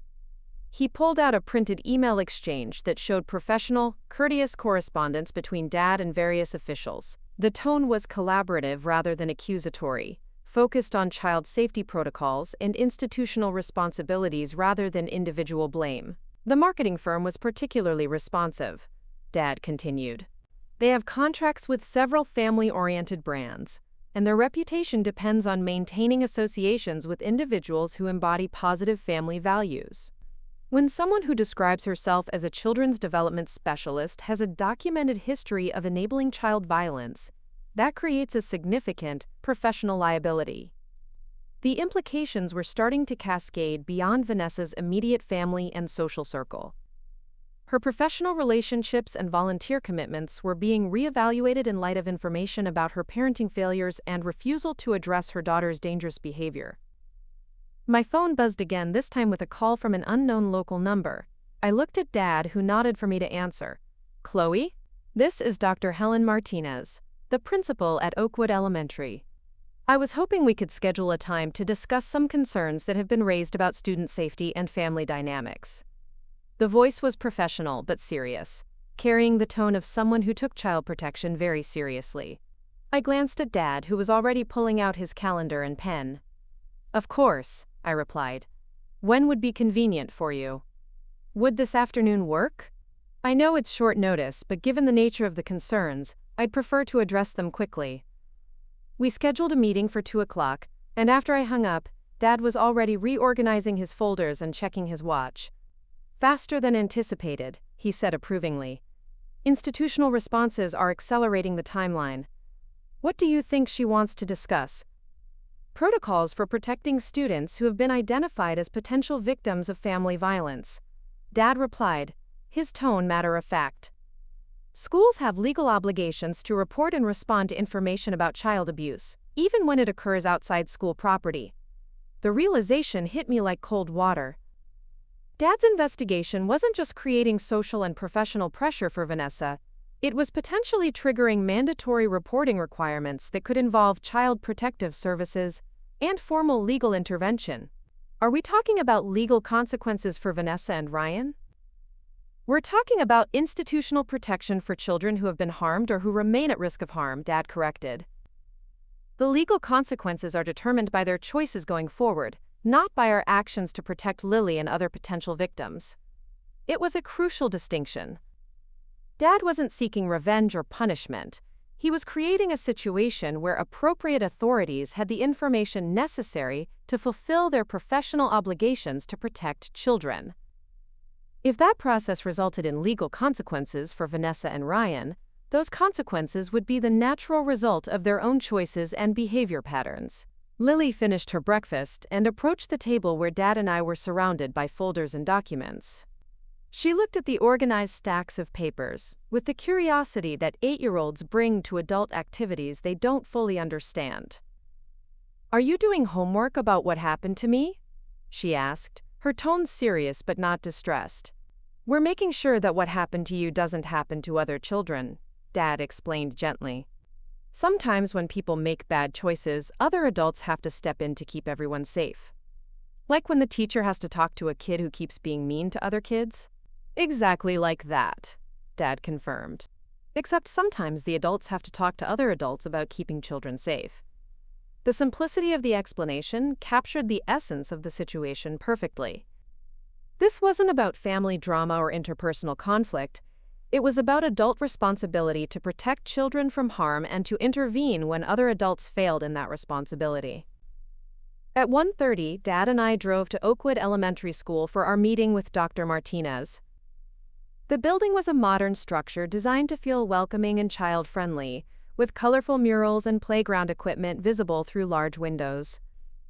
It was the kind of environment where children should feel safe and protected, making the conversation we were about to have feel even more significant.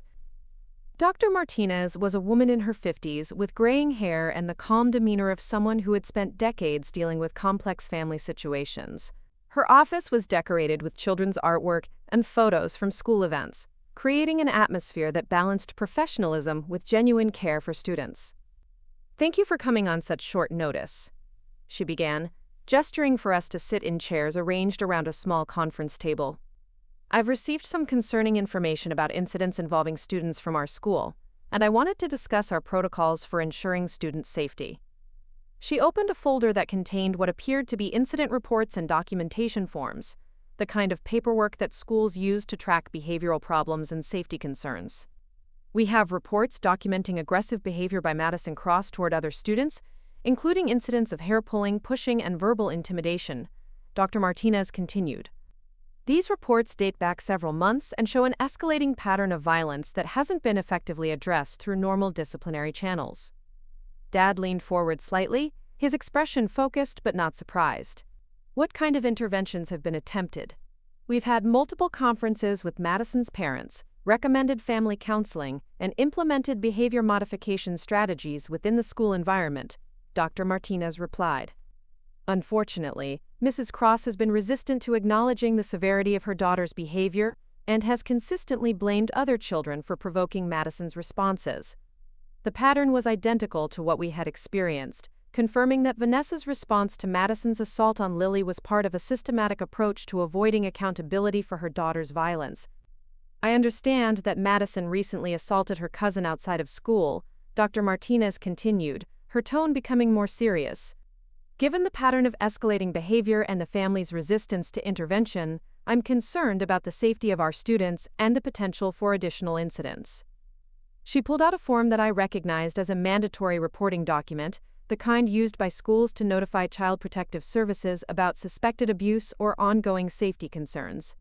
Based on the information available, I believe we have an obligation to report this pattern of violence and the family's failure to address it, Dr. Martinez explained. Not as punishment, but as a way to ensure that appropriate resources are available to help this family address these serious behavioral issues. Dad nodded approvingly, his expression suggesting that this development was expected and welcomed. What does that reporting process involve? CPS will conduct an investigation to assess the family situation and determine whether additional interventions are necessary, Dr. Martinez replied. They'll evaluate Madison's behavior patterns, the parents' responses to those patterns, and the potential risk to other children in the family and community. The implications were staggering.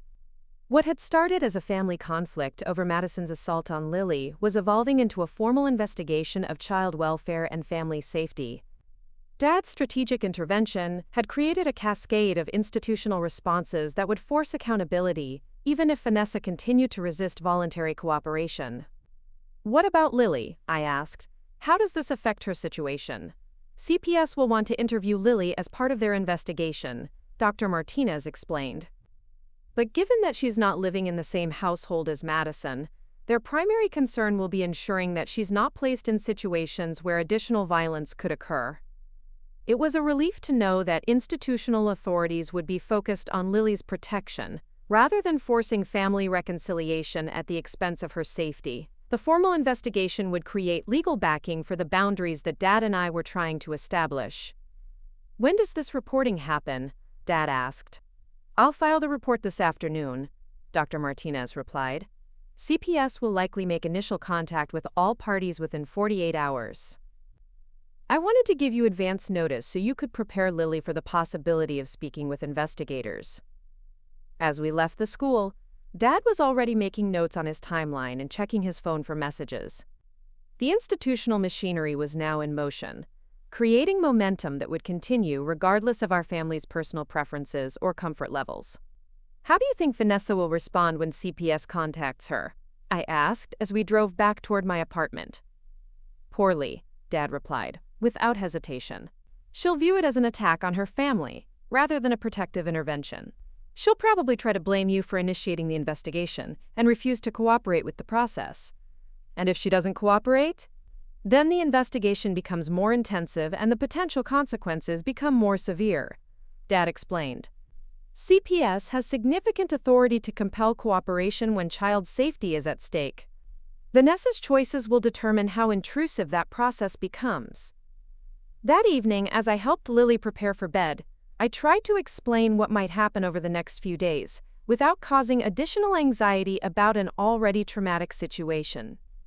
Some people whose job is to keep children safe might want to talk to you about what happened with Madison, I told her gently. They're not police and you're not in trouble. They just want to make sure that you and other kids stay safe. Will they make Madison stop hurting people? Lily asked. Her 8-year-old understanding of justice focused on prevention rather than punishment. They'll try to help Madison's family learn better ways to handle anger and frustration, I replied honestly. But their most important job is making sure that children like you don't get hurt. Good, Lily said with the straightforward moral clarity that adults often lost in complex family situations. Nobody should have to have their hair pulled out. As I tucked her in, I realized that my daughter understood the fundamental issues more clearly than most of the adults involved. She recognized that violence was wrong, that victims deserved protection, and that preventing future harm was more important than preserving family relationships that enabled dangerous behavior. Later that night, my phone rang with a call from Vanessa. I let it go to voicemail, but the message she left confirmed Dad's predictions about her response to the escalating situation. "Chloe, I can't believe you've dragged strangers into our family business." Madison's principal called asking questions about things that are none of her concern, and now I'm hearing rumors about CPS involvement. This is insane. You're destroying our family over a playground incident that you've completely blown out of proportion. Call me back so we can figure out how to fix this mess before it gets any worse. The message revealed everything about Vanessa's mindset and priorities.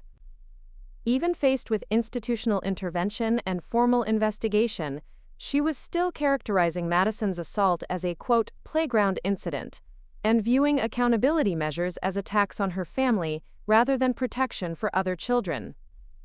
I forwarded the voicemail to Dad, who listened to it twice before responding with a text. Perfect evidence of continued denial and minimization. Save all future communications.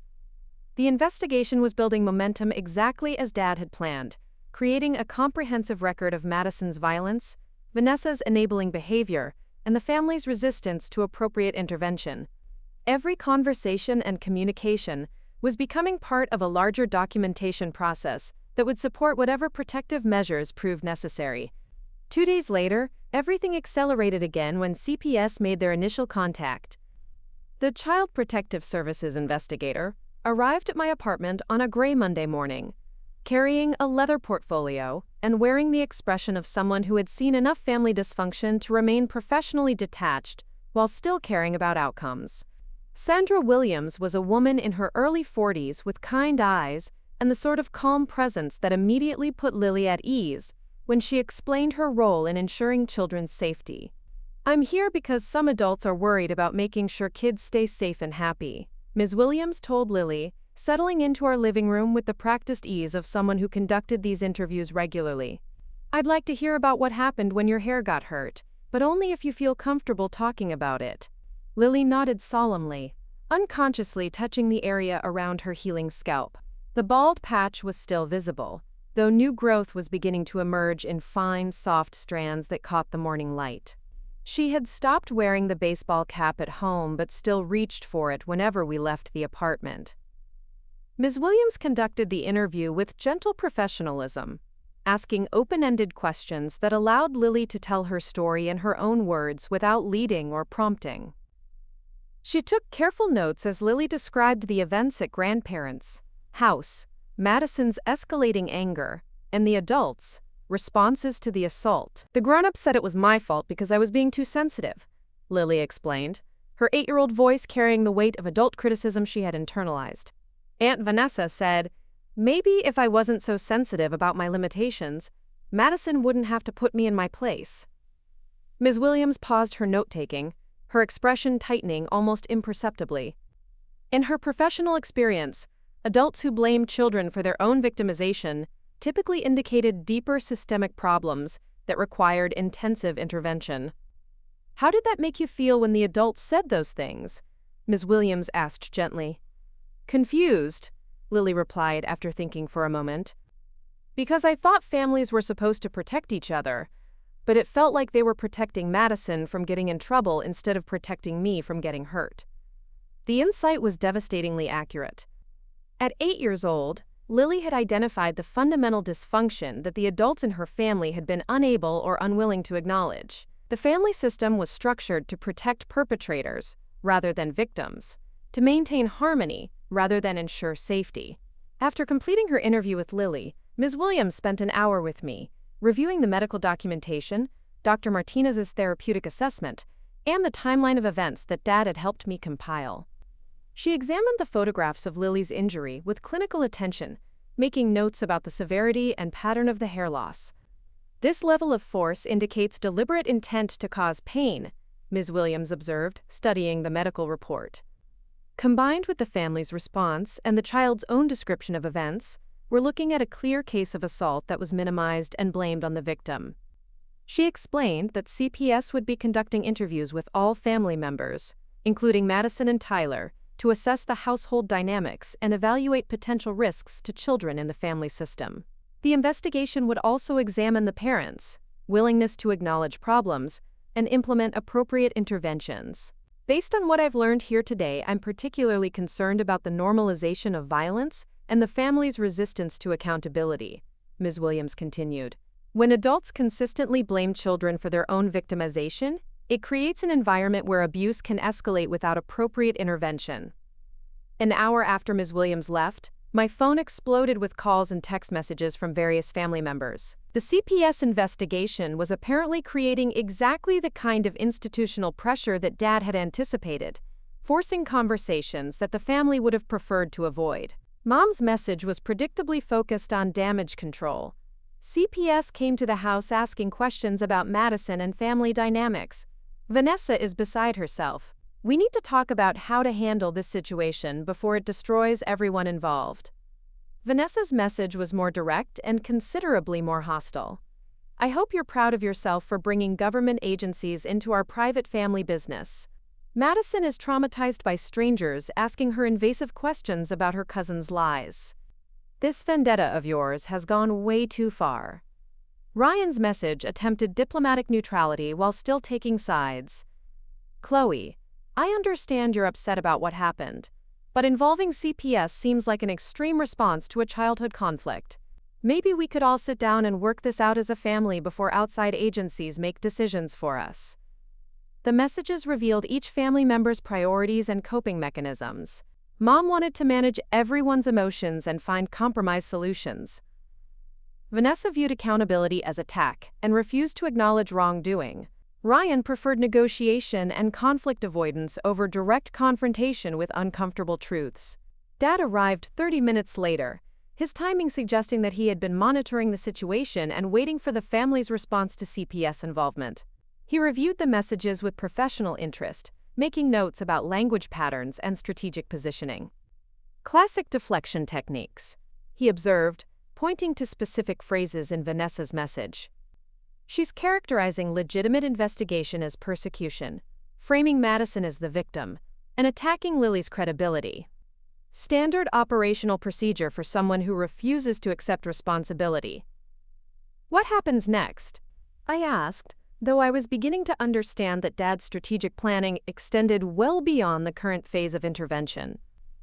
CPS completes their investigation and issues their findings, Dad replied, consulting his tactical timeline. Based on Ms. Williams' initial assessment and the evidence we've compiled, they'll likely recommend ongoing supervision and mandatory family therapy for Vanessa and Ryan. He pulled out his phone and showed me a series of text messages from contacts whose names I didn't recognize. Meanwhile, the institutional pressure is intensifying. Madison's soccer league has suspended her participation pending a behavioral evaluation. The private school has placed her on probationary enrollment with mandatory counseling requirements. The cascading consequences were more severe than I had anticipated. Dad's methodical documentation and strategic communication with institutional contacts was creating a coordinated response that went far beyond family intervention. Madison's access to normal childhood activities was being restricted until her behavioral problems were properly addressed. Isn't this a bit extreme? I asked, feeling an unexpected surge of sympathy for a 6-year-old whose world was being systematically constrained by adult decisions. Madison's access to other children is being appropriately limited until she and her parents demonstrate commitment to addressing her violent behavior. Dad corrected. This isn't punishment, it's protection for potential victims and appropriate intervention for a child who needs help. The distinction was important, but emotionally challenging. I had to remind myself that Madison was both a perpetrator who had caused real harm and a child who had been failed by the adults responsible for teaching her appropriate behavior. The interventions were designed to protect other children while providing Madison with the resources she needed to develop healthier coping mechanisms. My phone rang with a call from Dr. Martinez, who had news about Vanessa's response to the escalating situation. She's requested an emergency meeting with CPS and all involved parties, Dr. Martinez reported. She wants to address what she's calling misunderstandings and overreactions before the situation gets further out of hand. Does she understand that this isn't a negotiation? I asked. That's exactly what she doesn't understand, Dr. Martinez replied. She's approaching this as a conflict resolution process where everyone shares responsibility and compromise solutions are possible. She hasn't grasped that we're dealing with child safety issues that require clear accountability and measurable behavior change. Dad was already making notes and checking his calendar. Perfect timing, he said approvingly. She's positioning herself as cooperative while maintaining her denial stance. That combination will be very revealing to CPS investigators. The meeting was scheduled for the following Thursday at the CPS offices, with all family members invited to participate in what the agency called a family safety planning conference. The goal was to assess the family's willingness to acknowledge problems and implement appropriate interventions to protect children. In the days leading up to the meeting, the family's communication patterns became increasingly desperate and manipulative. Mom called daily, alternating between guilt trips about family unity and warnings about the consequences of involving government agencies in private matters. Vanessa is talking about moving the family out of state to get away from all this drama, Mom revealed during one particularly emotional conversation. She says Florida has become hostile to her family's values, and she needs to find a community that understands her parenting philosophy. The threat was clearly designed to pressure me into backing down from the investigation, but it actually reinforced my commitment to ensuring accountability. The idea that Vanessa would relocate rather than address Madison's behavioral problems demonstrated exactly the kind of avoidance and denial that had created the crisis in the first place. Dad viewed the relocation threat as valuable intelligence rather than emotional manipulation. Geographic solutions to behavioral problems rarely work, he observed, making notes about Vanessa's strategic planning. If anything, moving disrupts therapeutic interventions and makes it harder to maintain institutional oversight. What if she actually follows through? Then Madison loses access to the support system she needs to address her behavioral problems, and the pattern of violence continues in a new location without appropriate monitoring, Dad replied. CPS will factor that possibility into their recommendations. The Thursday morning meeting at the CPS offices felt like a military tribunal disguised as family therapy. The conference room was sterile and institutional, with fluorescent lighting and government-issued furniture that emphasized the serious nature of the proceedings. Ms. Williams sat at the head of the table, flanked by two colleagues whose titles suggested expertise in child psychology and family dynamics. Vanessa arrived with Ryan and a woman she introduced as their family attorney, a strategic choice that immediately elevated the adversarial tone of the meeting. She had dressed carefully for the occasion, wearing a conservative business suit and minimal makeup that projected competence and respectability. Mom and Dad sat on opposite sides of the table, their body language reflecting years of divorced coexistence and fundamentally different approaches to conflict resolution. Mom's posture suggested anxiety and hope for diplomatic solutions, while Dad's military bearing indicated readiness for whatever tactical developments emerged. I had brought Dr. Martinez for emotional support and professional perspective, along with a folder containing medical documentation, incident reports, and communication records that supported our position. Lily was not present, a decision that all parties had agreed was appropriate, given the potentially contentious nature of the discussion. Ms. Williams opened the meeting by reviewing the investigation's findings and outlining the purpose of the Family Safety Planning Conference. Her tone was professional but serious, emphasizing that the goal was protecting children rather than assigning blame or punishment. We've documented a pattern of aggressive behavior by Madison Cross that has escalated over several months and culminated in a serious assault against her cousin. Ms. Williams began, consulting her notes. We've also identified concerning responses from the adults in the family system that suggest denial, minimization, and victim blaming rather than appropriate accountability and intervention. Vanessa's attorney immediately interjected, positioning the family's response as protective rather than problematic. My clients are concerned about the characterization of normal childhood conflicts as criminal behavior, she said smoothly. 6-year-old children don't commit assault. They engage in age-appropriate exploration of boundaries and social dynamics. The legal framing was predictable but fundamentally dishonest. By redefining Madison's violence as, quote, boundary exploration, the attorney was attempting to normalize behavior that had caused documented physical injury and psychological trauma. Ms. Williams responded with clinical precision, referencing medical evidence and behavioral assessments that contradicted the attorney's characterization. The injury pattern indicates sustained force applied with intent to cause pain, she said, producing photographs of Lily's scalp.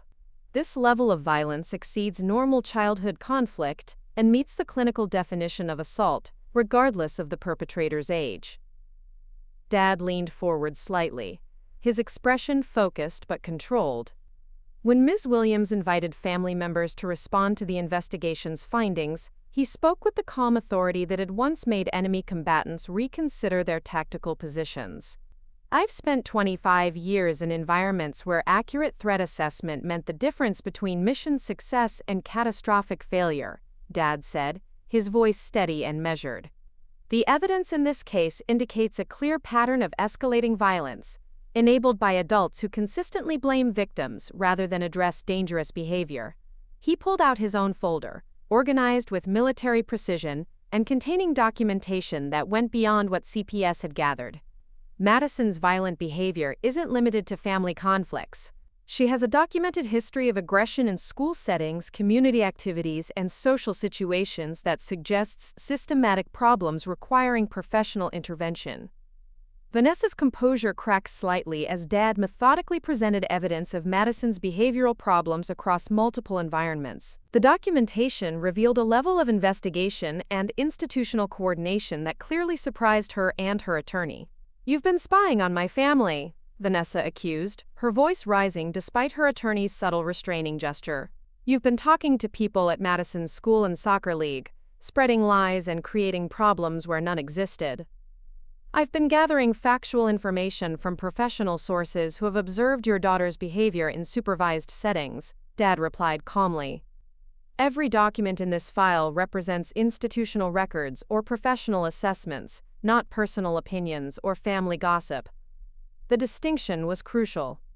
Dad hadn't been engaging in character assassination or rumor spreading.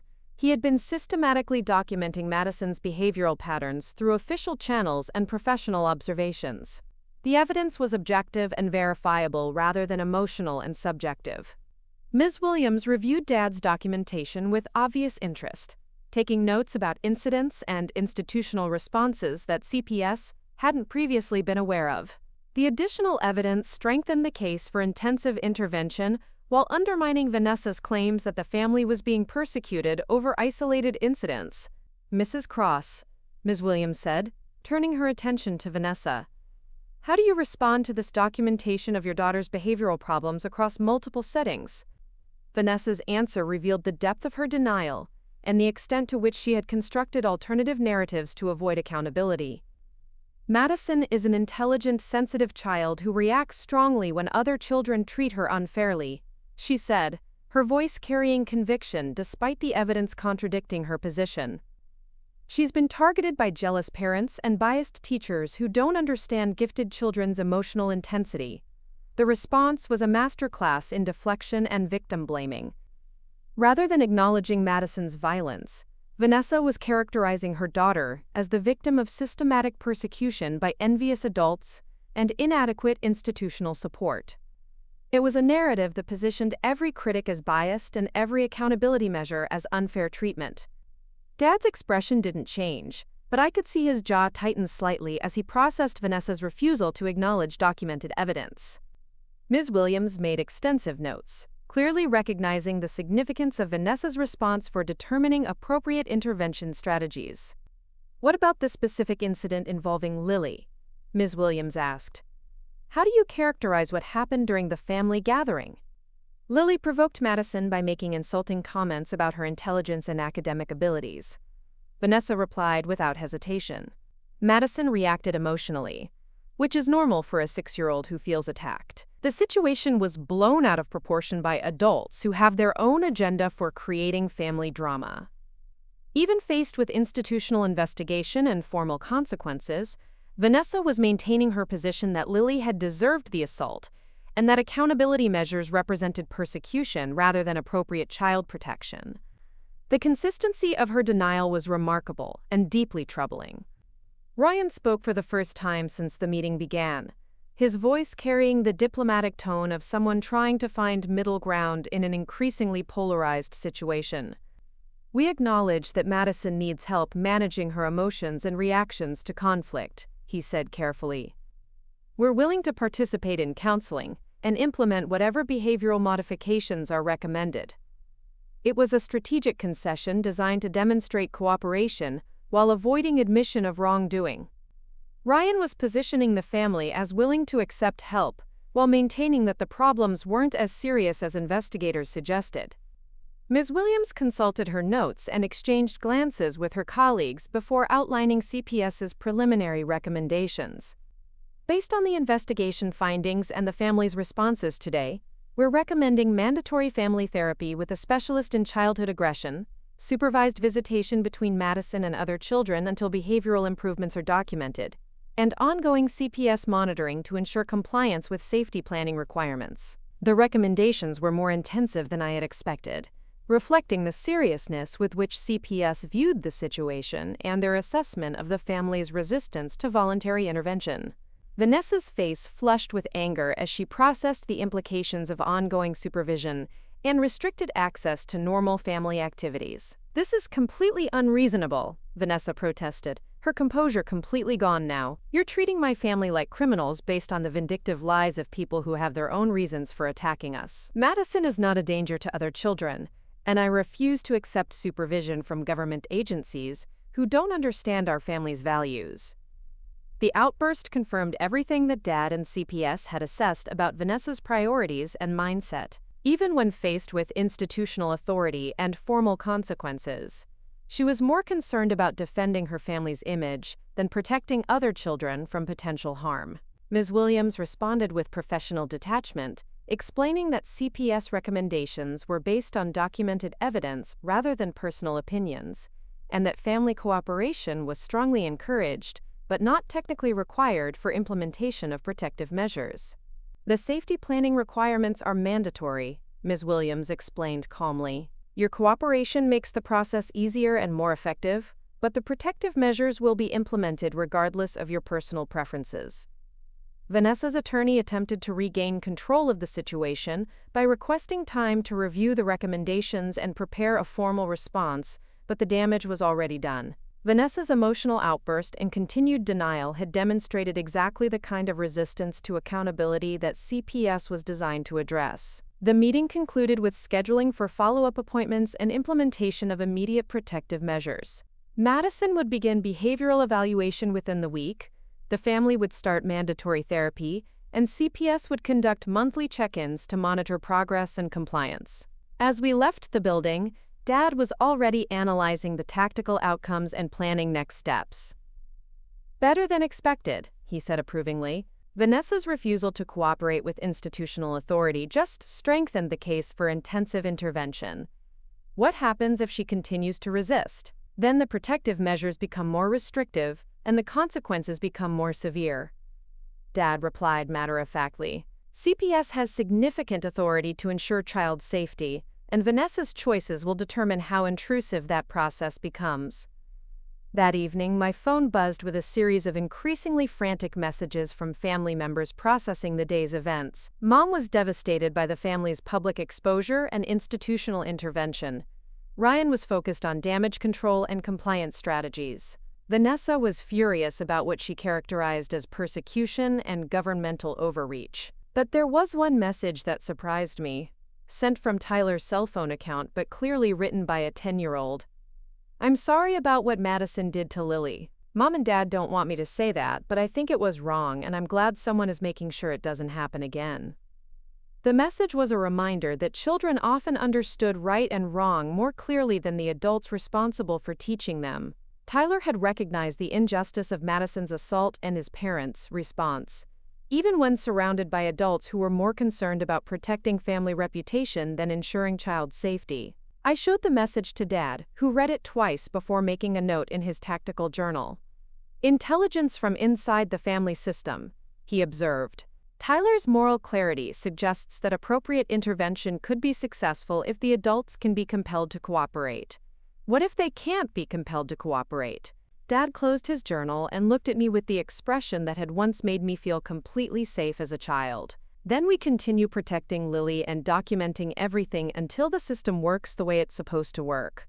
Sometimes justice takes time, but it's always worth the effort. The next phase would test whether our family was capable of healing or whether permanent separation was the only way to ensure Lily's safety. Either way, I knew we had allies and resources that would prioritize her protection over family harmony. And that knowledge made all the difference. 6 months after the CPS intervention, I stood in the kitchen of our new apartment, a 2-bedroom place in a complex 20 minutes from Dad's naval housing, watching Lily demonstrate a self-defense move that her grandfather had taught her during their weekly training sessions. Her hair had grown back completely, thick and healthy, with no visible evidence of the violence that had changed everything about our family dynamics. Remember, the goal isn't to hurt anyone, Dad instructed, his voice carrying the same patient authority he had once used to train military personnel. The goal is to create distance and get to safety. Show me the escape technique again. Lily performed the movement with 8-year-old seriousness, her small frame moving with surprising confidence as she demonstrated how to break free from someone grabbing her arm. The self-defense lessons had been Dad's idea, not because he expected Lily to face physical threats, but because he believed that children who understood their own strength were less likely to accept victimization from others. Perfect execution. Dad approved, high-fiving Lily with genuine pride. Now you know that no one has the right to put hands on you, and you have tools to protect yourself if someone tries. The transformation in Lily's demeanor over the past 6 months had been remarkable. The quiet, careful child who had once tried to make herself invisible during family gatherings had evolved into someone who spoke up for herself, set boundaries with confidence, and understood that her safety mattered more than other people's comfort. Dr. Martinez had explained that children who receive appropriate support after trauma often emerge stronger and more resilient than they were before the harmful experience. Lily's recovery hadn't just involved healing from Madison's assault. It had included developing skills and mindset that would protect her throughout her life. "How's the new school treating you?" Dad asked as we settled around the kitchen table for our weekly check-in, a tradition that had developed organically as we built new family routines that prioritized honest communication over conflict avoidance. "Really good," Lily replied, pulling out a folder of schoolwork to show us. "My teacher says I'm reading above grade level now, and I made friends with a girl named Sophie who likes to draw horses like I do." The academic progress was gratifying, but more important was Lily's social confidence. She was forming friendships based on shared interests rather than family obligations, learning to trust her instincts about people, and developing relationships that felt genuinely supportive rather than conditionally accepting. "Tell Grandpa about the presentation you gave last week," I encouraged, remembering how proud Lily had been when she described standing in front of her class to talk about a book she had chosen to read independently. "I talked about a story where a girl has to be really brave to save her family," Lily explained, her face lighting up with enthusiasm. "And afterward, 3 other kids said they wanted to read the same book because my presentation made it sound exciting." Dad listened with the focused attention that had once been reserved for military briefings, asking thoughtful questions about Lily's academic interests and social interactions. These conversations had become a cornerstone of our new family structure, creating space for Lily's voice and experiences in ways that our previous family dynamics had never allowed. The doorbell interrupted our conversation, and I opened it to find Ms. Williams from CPS, making one of her monthly check-in visits. Over the past 6 months, these visits had evolved from formal investigations to collaborative consultations, with Ms. Williams serving more as a family advocate than a government monitor. "How's everyone doing today?" Ms. Williams asked, settling into the living room with the comfortable familiarity of someone who had become genuinely invested in our family's well-being. "Really well," I replied honestly. "Lily's thriving at her new school, and we've established routines that feel sustainable and healthy." Ms. Williams had been documenting our progress as part of her ongoing assessment of the family situation and the effectiveness of the interventions that had been implemented. Her reports would eventually determine whether continued CPS oversight was necessary or if our family had stabilized sufficiently to manage independently. What about contact with extended family? Ms. Williams asked, consulting her notes from previous visits. Have there been any attempts at communication or pressure to resume relationships? The question addressed one of the most complex aspects of our new life. The protective measures that CPS had implemented included restrictions on unsupervised contact between Madison and other children, but they couldn't entirely prevent family members from attempting to reestablish communication through guilt, manipulation, or emotional pressure. Mom calls about once a week, I reported, usually to give updates about Madison's therapy progress and to suggest that enough time has passed for us to work things out as a family. She's not hostile, but she's persistent about wanting us to attend family gatherings again. Dad's expression tightened slightly, his tactical assessment of Mom's ongoing pressure campaign clearly unfavorable. She's operating from the assumption that time heals problems without requiring accountability or behavior change, he observed. It's a fundamental misunderstanding of how trauma recovery works.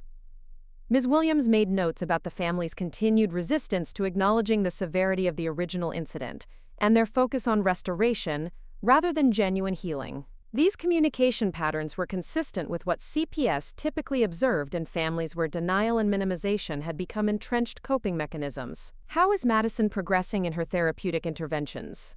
Ms. Williams asked, though her tone suggested she already knew the answer from her coordination with other professionals involved in the case. According to her therapist's reports, she's made some behavioral improvements in structured settings. Ms. Williams replied diplomatically. However, the family's resistance to acknowledging the severity of her previous behavior continues to limit the effectiveness of intervention efforts. Dad leaned forward with interest, his strategic mind focused on understanding the tactical implications of Madison's limited progress. What does that mean in practical terms for ongoing risk assessment? It means that while Madison has learned to control aggressive impulses in supervised environments, the underlying attitude problems that justify violence haven't been effectively addressed, Ms. Williams explained. When children don't internalize genuine understanding of why their behavior was wrong, behavioral improvements tend to be situational rather than permanent. The assessment confirmed what Dad had predicted from the beginning, that sustainable behavior change required genuine accountability and insight, not just compliance with external rules and expectations. Madison might be learning to control her impulses in therapy sessions and supervised activities, but without fundamental shifts in family attitudes about violence and victim blaming, the risk of future incidents remains significant. What about Vanessa and Ryan's participation in family therapy? I asked, though I suspected the answer would be equally disappointing. They attend sessions and engage with therapeutic exercises, but their focus remains on managing Madison's behavior rather than examining the family dynamics that enabled and justified her violence, Ms. Williams replied. The therapist reports that they're more interested in proving they're good parents than in understanding how their responses to Madison's aggression created additional trauma for other children. The pattern was depressingly familiar. Even when faced with professional oversight and mandatory intervention, Vanessa and Ryan were approaching therapy as a performance rather than an opportunity for genuine growth and change. They were learning to say the right words and demonstrate appropriate behaviors without internalizing the values and insights that would prevent future problems. So the family system hasn't fundamentally changed, Dad concluded, his tone matter-of-fact rather than disappointed. They've adapted to external pressure without addressing the core beliefs and attitudes that created the original crisis. Ms. Williams nodded approvingly at Dad's assessment. That's exactly right, which is why our protective recommendations will likely remain in place for the foreseeable future. Sustainable family reunification requires genuine insight and behavior change, not just compliance with therapeutic requirements. After Ms. Williams left, Dad and I sat in the living room while Lily practiced piano in her bedroom, the sound of her careful scales providing a peaceful backdrop to our conversation about family dynamics and future planning. Are you disappointed that reconciliation isn't possible?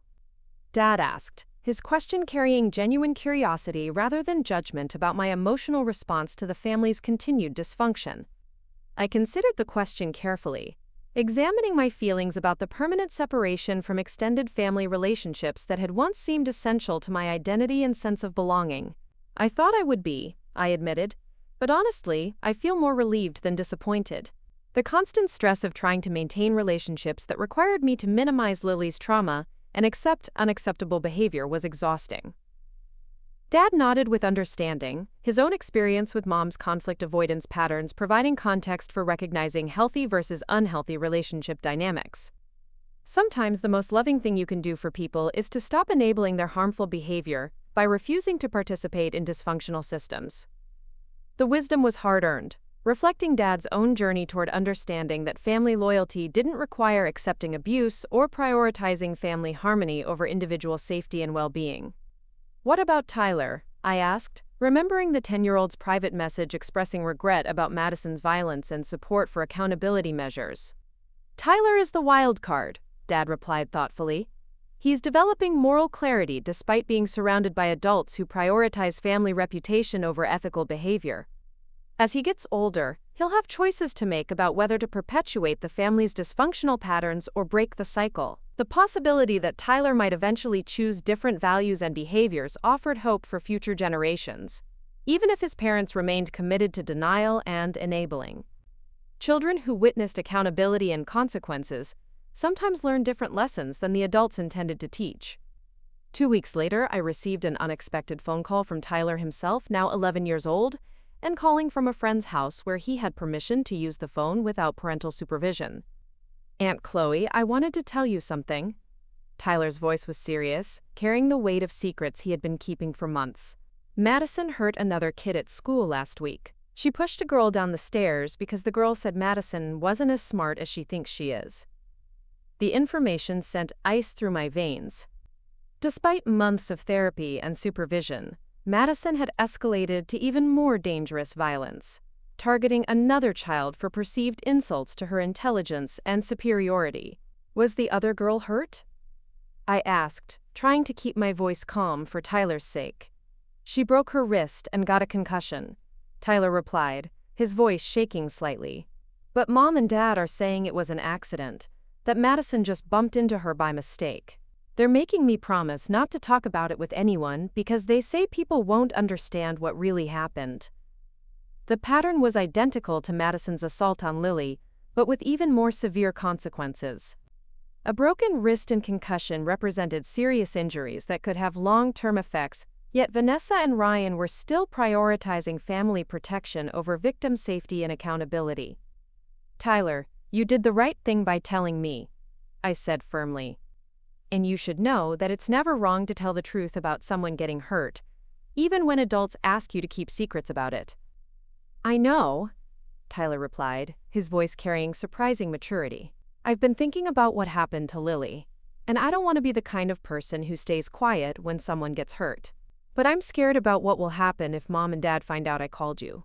The conversation revealed Tyler's moral development despite his parents' attempts to enforce silence and denial.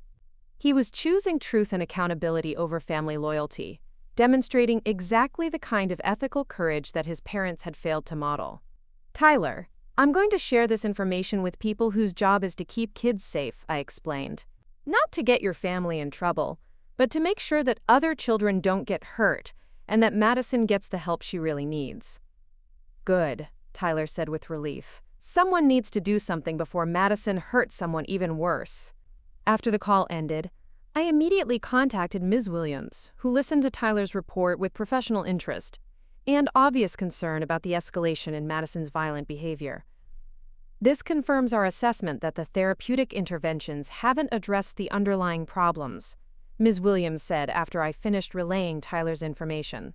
"We'll need to coordinate with the school system and law enforcement to ensure appropriate investigation and response." Dad's reaction was more direct when I called to update him on Tyler's revelations. "Madison's violence is escalating because the family system continues to enable and justify it," he said, his voice carrying the cold fury that had once made enemy combatants surrender without fighting. "This stops now." Within 48 hours, Dad had coordinated with Ms. Williams, school officials, and law enforcement to ensure that Madison's assault on her classmate received appropriate investigation and consequences. The victim's family was notified about the pattern of violence and the family's history of minimizing and denying harmful behavior. The institutional response was swift and comprehensive. Madison was expelled from the private school, and banned from participating in any youth activities pending completion of intensive residential therapy. Vanessa and Ryan faced criminal charges for child endangerment and failure to report known violent behavior. CPS removed Madison from the home temporarily while evaluating the family's capacity to provide appropriate supervision and intervention. The consequences were severe but proportional to the harm that had been caused, and the family's continued refusal to address dangerous behavioral patterns. Madison's violence had escalated precisely because the adults responsible for her care had prioritized family reputation over child safety and genuine accountability. Tyler was placed with relatives out of state while the family situation stabilized, a protective measure that removed him from an environment where truth-telling was discouraged and denial was enforced. His willingness to report Madison's violence had likely prevented additional escalation and demonstrated moral courage that deserved protection and support. 3 months after Madison's expulsion and removal from the home, I received a letter from Vanessa that was delivered through her attorney rather than direct contact. The legal intermediary suggested that even now, facing criminal charges and loss of custody, Vanessa was more focused on managing her public image than accepting responsibility for her family's dysfunction. The letter was a masterpiece of deflection and manipulation, positioning Vanessa as the victim of systematic persecution while maintaining that Madison's violence was misunderstood rather than dangerous. She blamed me for destroying the family through vindictive accusations, blamed Dad for weaponizing his military connections against civilians, and blamed institutional authorities for overreacting to normal childhood conflicts. Even facing the loss of her children and potential imprisonment, Vanessa remained committed to narratives that absolved her of responsibility while attacking everyone who had prioritized child safety over family harmony. The letter confirmed everything that Dad and the professionals had assessed about her fundamental inability to acknowledge wrongdoing or implement genuine change. Some people are incapable of learning from consequences, Dad observed after reading Vanessa's letter. They view accountability as persecution and interpret protective measures as attacks rather than opportunities for growth and healing. What happens to Madison now? I asked, feeling complicated emotions about a child whose violence had been enabled by adults who should have taught her better coping mechanisms. Intensive residential therapy with specialists in childhood aggression and family trauma, Dad replied, consulting information he had received from Ms. Williams. The facility focuses on helping children understand why violence is wrong and developing genuine empathy for victims rather than just behavioral compliance. The intervention represented Madison's best hope for developing into someone who could form healthy relationships and resolve conflicts without resorting to violence. However, the success of such programs typically depended on family support and reinforcement, resources that seemed unlikely given Vanessa and Ryan's continued resistance to genuine accountability. And Tyler? He's thriving with his aunt and uncle in North Carolina, Dad reported with obvious approval. They're providing the kind of honest, supportive family environment that encourages moral development rather than enabling dysfunction. His grades have improved, and he's made friends who share his interests in science and reading. Tyler's recovery offered hope that children could overcome exposure to dysfunctional family systems when provided with appropriate alternatives and support. His willingness to choose truth over family loyalty had likely saved his own moral development while protecting other potential victims from Madison's violence. 1 year after Madison's assault on Lily, I stood in our apartment kitchen preparing dinner, while Lily practiced violin in the living room, the music floating through our home like a promise of beautiful things to come. The annual anniversary had passed without trauma or triggers, marked instead by recognition of how much healing and growth had occurred in the months since we prioritized safety over family harmony.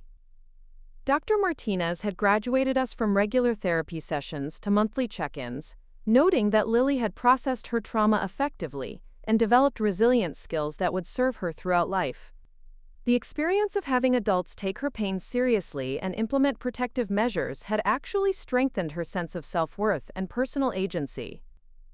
"I've been thinking about something," Lily announced during dinner, her voice carrying the thoughtful tone that indicated serious 9-year-old contemplation. I want to write a letter to kids who might be getting hurt by their families, to tell them that speaking up is the right thing to do even when adults say it isn't."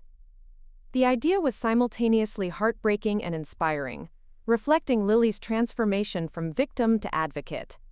She had internalized the lesson that protecting vulnerable people was more important than maintaining comfortable relationships with those who enabled harm. "That's a beautiful idea," I replied, feeling proud of the woman my daughter was becoming. "What would you want to tell them?" "That grown-ups are supposed to keep kids safe, and when they don't do their job, other grown-ups will step in to help," Lily said, with the clarity that children often brought to complex moral issues. "And that it's not your fault when someone hurts you, even if they try to make you think it is." Dad listened with obvious pride as Lily outlined her plan for reaching other children who might be experiencing family trauma or violence. Her instinct to help others who faced similar challenges demonstrated exactly the kind of moral development that resulted from receiving appropriate support and validation after experiencing harm. "Grandpa, could you help me figure out how to get my letter to kids who need to read it?" Lily asked, her question reflecting complete confidence in Dad's ability to solve tactical problems and accomplish meaningful objectives. "Absolutely," Dad replied without hesitation. "We'll research organizations that work with children in difficult family situations and find the best ways to share your message with kids who need to hear it." The project became a family mission over the following weeks, with Dad using his network of contacts to identify reputable organizations that provided resources and support to children experiencing family trauma.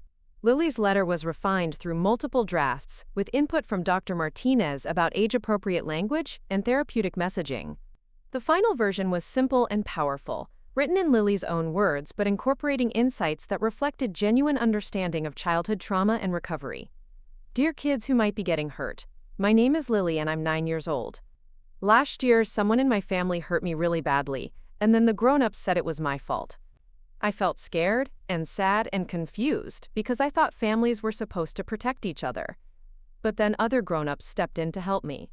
They told me that what happened wasn't my fault, and they made sure I was safe. They helped me understand that speaking up about getting hurt is always the right thing to do, even when some adults tell you to keep quiet. If someone in your family is hurting you, or if grown-ups are saying it's your fault when someone hurts you, I want you to know that you deserve to be safe and protected. Tell a teacher or a counselor, or call one of the phone numbers that are attached to this letter. There are grown-ups whose job is to keep kids safe, and they will believe you and help you. You are not alone, and you are not the problem. You deserve to be treated with kindness and respect, and there are people who will make sure that happens. Stay strong and speak up. You matter. Love, Lily." The letter was distributed through child advocacy organizations, school counseling programs, and family service agencies across Florida and eventually in other states. Responses began arriving within weeks, letters from children and adults who had been touched by Lily's message and wanted to share their own experiences or express gratitude for her courage.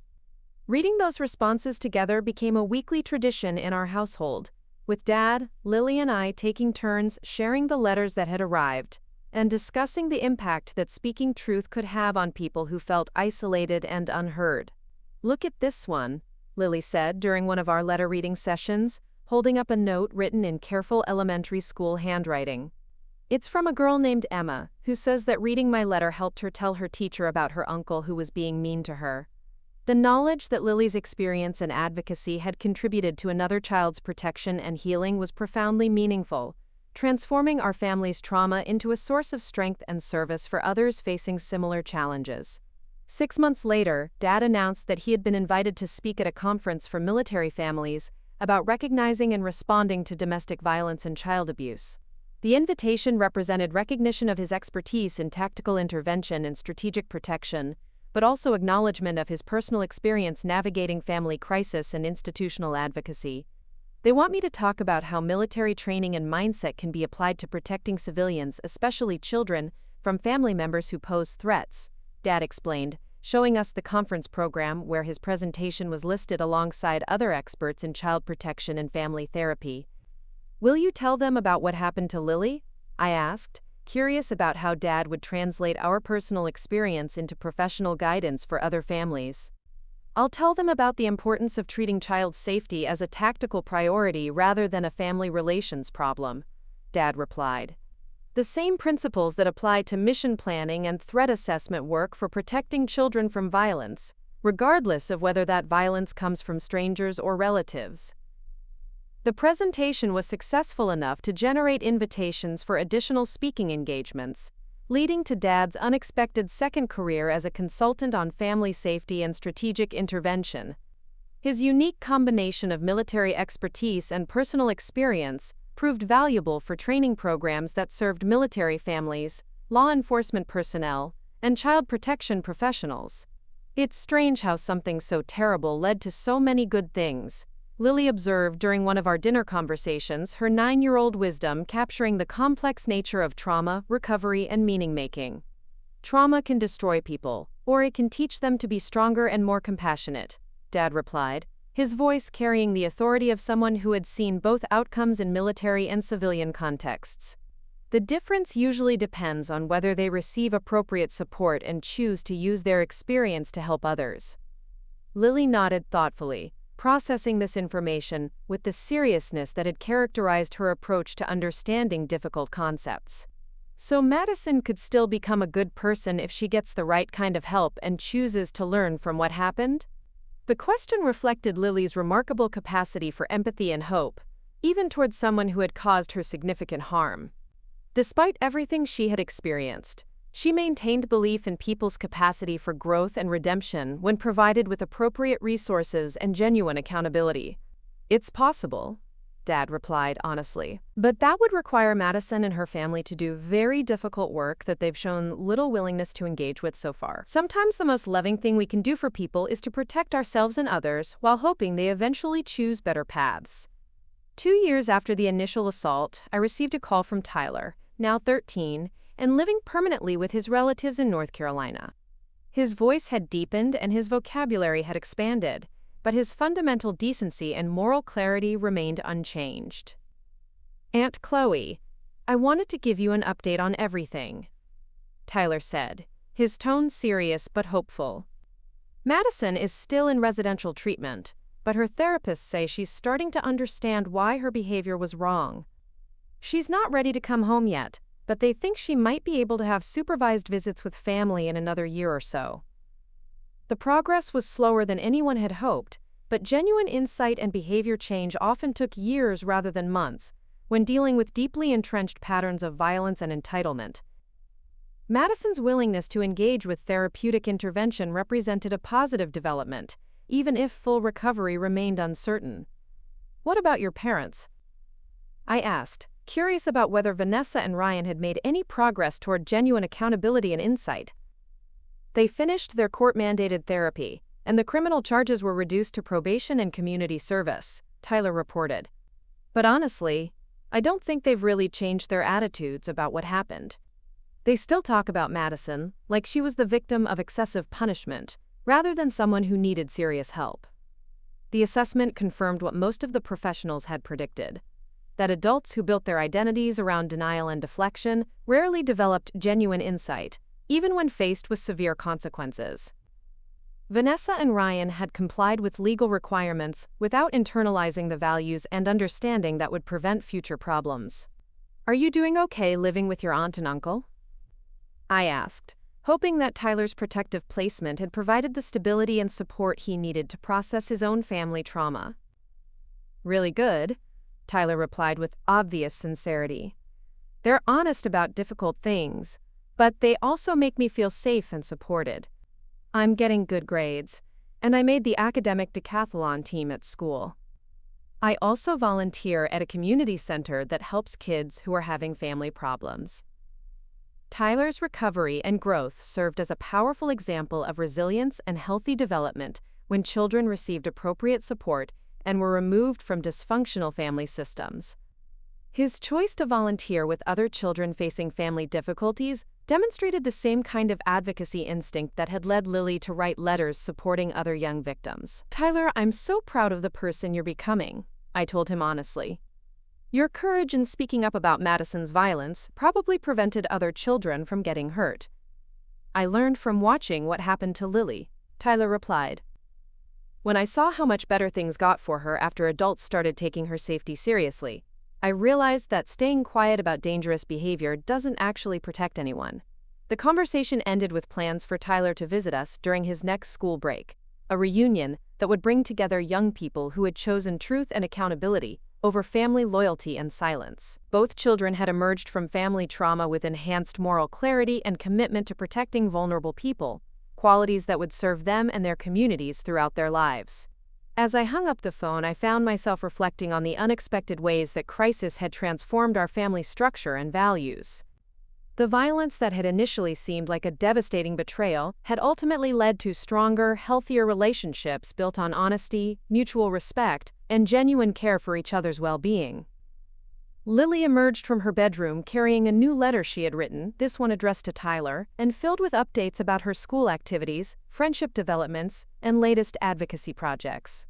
Her confidence and social skills continued to flourish in environments where her voice was valued and her safety was prioritized. "Can we call Grandpa and ask him to help me send care packages to kids in foster care?" Lily asked, her question reflecting the ongoing expansion of her empathy and desire to help others facing difficult circumstances. "Absolutely," I replied, feeling grateful for the family we had built through choosing protection over harmony, truth over comfort, and genuine love over conditional acceptance. Dad arrived for dinner 30 minutes later, carrying groceries and wearing the satisfied expression of someone who had spent the day solving problems and accomplishing meaningful objectives.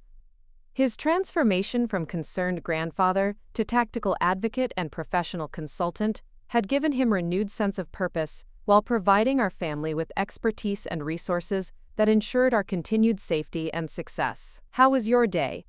I asked as we prepared dinner together, the easy domesticity of our routine reflecting the peace that had replaced the constant tension of dysfunctional family dynamics. "Productive," Dad replied, beginning to chop vegetables with military precision. "I met with a family service agency about developing training programs for recognizing and responding to child abuse in military communities. Apparently, our experience has provided valuable insights for helping other families navigate similar crises." The knowledge that our family's trauma was contributing to protective resources for other military families felt deeply meaningful, transforming personal pain into institutional knowledge that could prevent additional children from experiencing violence and abandonment. "And I have news about the scholarship fund," Dad continued, referring to a project we had developed to provide financial assistance for children who needed to relocate or receive specialized services after experiencing family violence. "We've received enough donations to help 12 families this year, and there's interest from a national foundation about expanding the program to serve military communities across multiple states." The scholarship fund had grown from Lily's desire to help other children into a significant resource for families who lacked the financial means to access appropriate therapeutic intervention, legal advocacy, or safe housing. Each success story reinforced our belief that speaking truth about family dysfunction could create positive change that extended far beyond personal healing. As we sat down to dinner, Lily shared news about her latest letter-writing project, this one focused on reaching teenagers who might be experiencing dating violence or family abuse. Her advocacy work had evolved to address different age groups and types of trauma, always maintaining focus on empowerment, safety, and the importance of speaking up when harm occurred. "I want to make sure that older kids know it's never too late to ask for help," Lily explained, her voice carrying the wisdom of someone who understood trauma recovery from personal experience. "Sometimes people think that if they've been dealing with bad treatment for a long time, they just have to accept it. But that's not true." Dad listened with obvious pride as Lily outlined her understanding of trauma dynamics and recovery processes, concepts that she had internalized through her own healing journey and now wanted to share with others facing similar challenges. "You're absolutely right," Dad confirmed. "Some of the strongest people I've known in military service were individuals who had to overcome difficult family situations before they could build healthier lives for themselves." The conversation continued through dessert, with all three of us sharing updates about our various advocacy projects and professional developments. We had become a family united around shared values of protection, truth-telling, and service to others, relationships that felt genuine and sustainable, rather than obligatory and conditional. Later that evening, as I tucked Lily into bed, She asked the question that had become our nightly ritual. What are you grateful for today? I'm grateful that we have the kind of family now where everyone's safety matters more than anyone's comfort. I replied, the answer reflecting how completely our priorities and values had shifted over the past 2 years. I'm grateful that speaking up about getting hurt led to so many good things, Lily said, her voice sleepy but content. And I'm grateful that other kids will be safer because we chose to tell the truth instead of keeping quiet. As I turned off her bedroom light, I realized that Lily had captured the essence of our family's transformation. We had moved from a system that prioritized harmony over honesty to one that chose courage over convenience, creating relationships that felt genuine and sustainable rather than fragile and conditional. The path hadn't been easy, and the costs had been significant. We had lost connections with extended family members who remained committed to denial and enabling.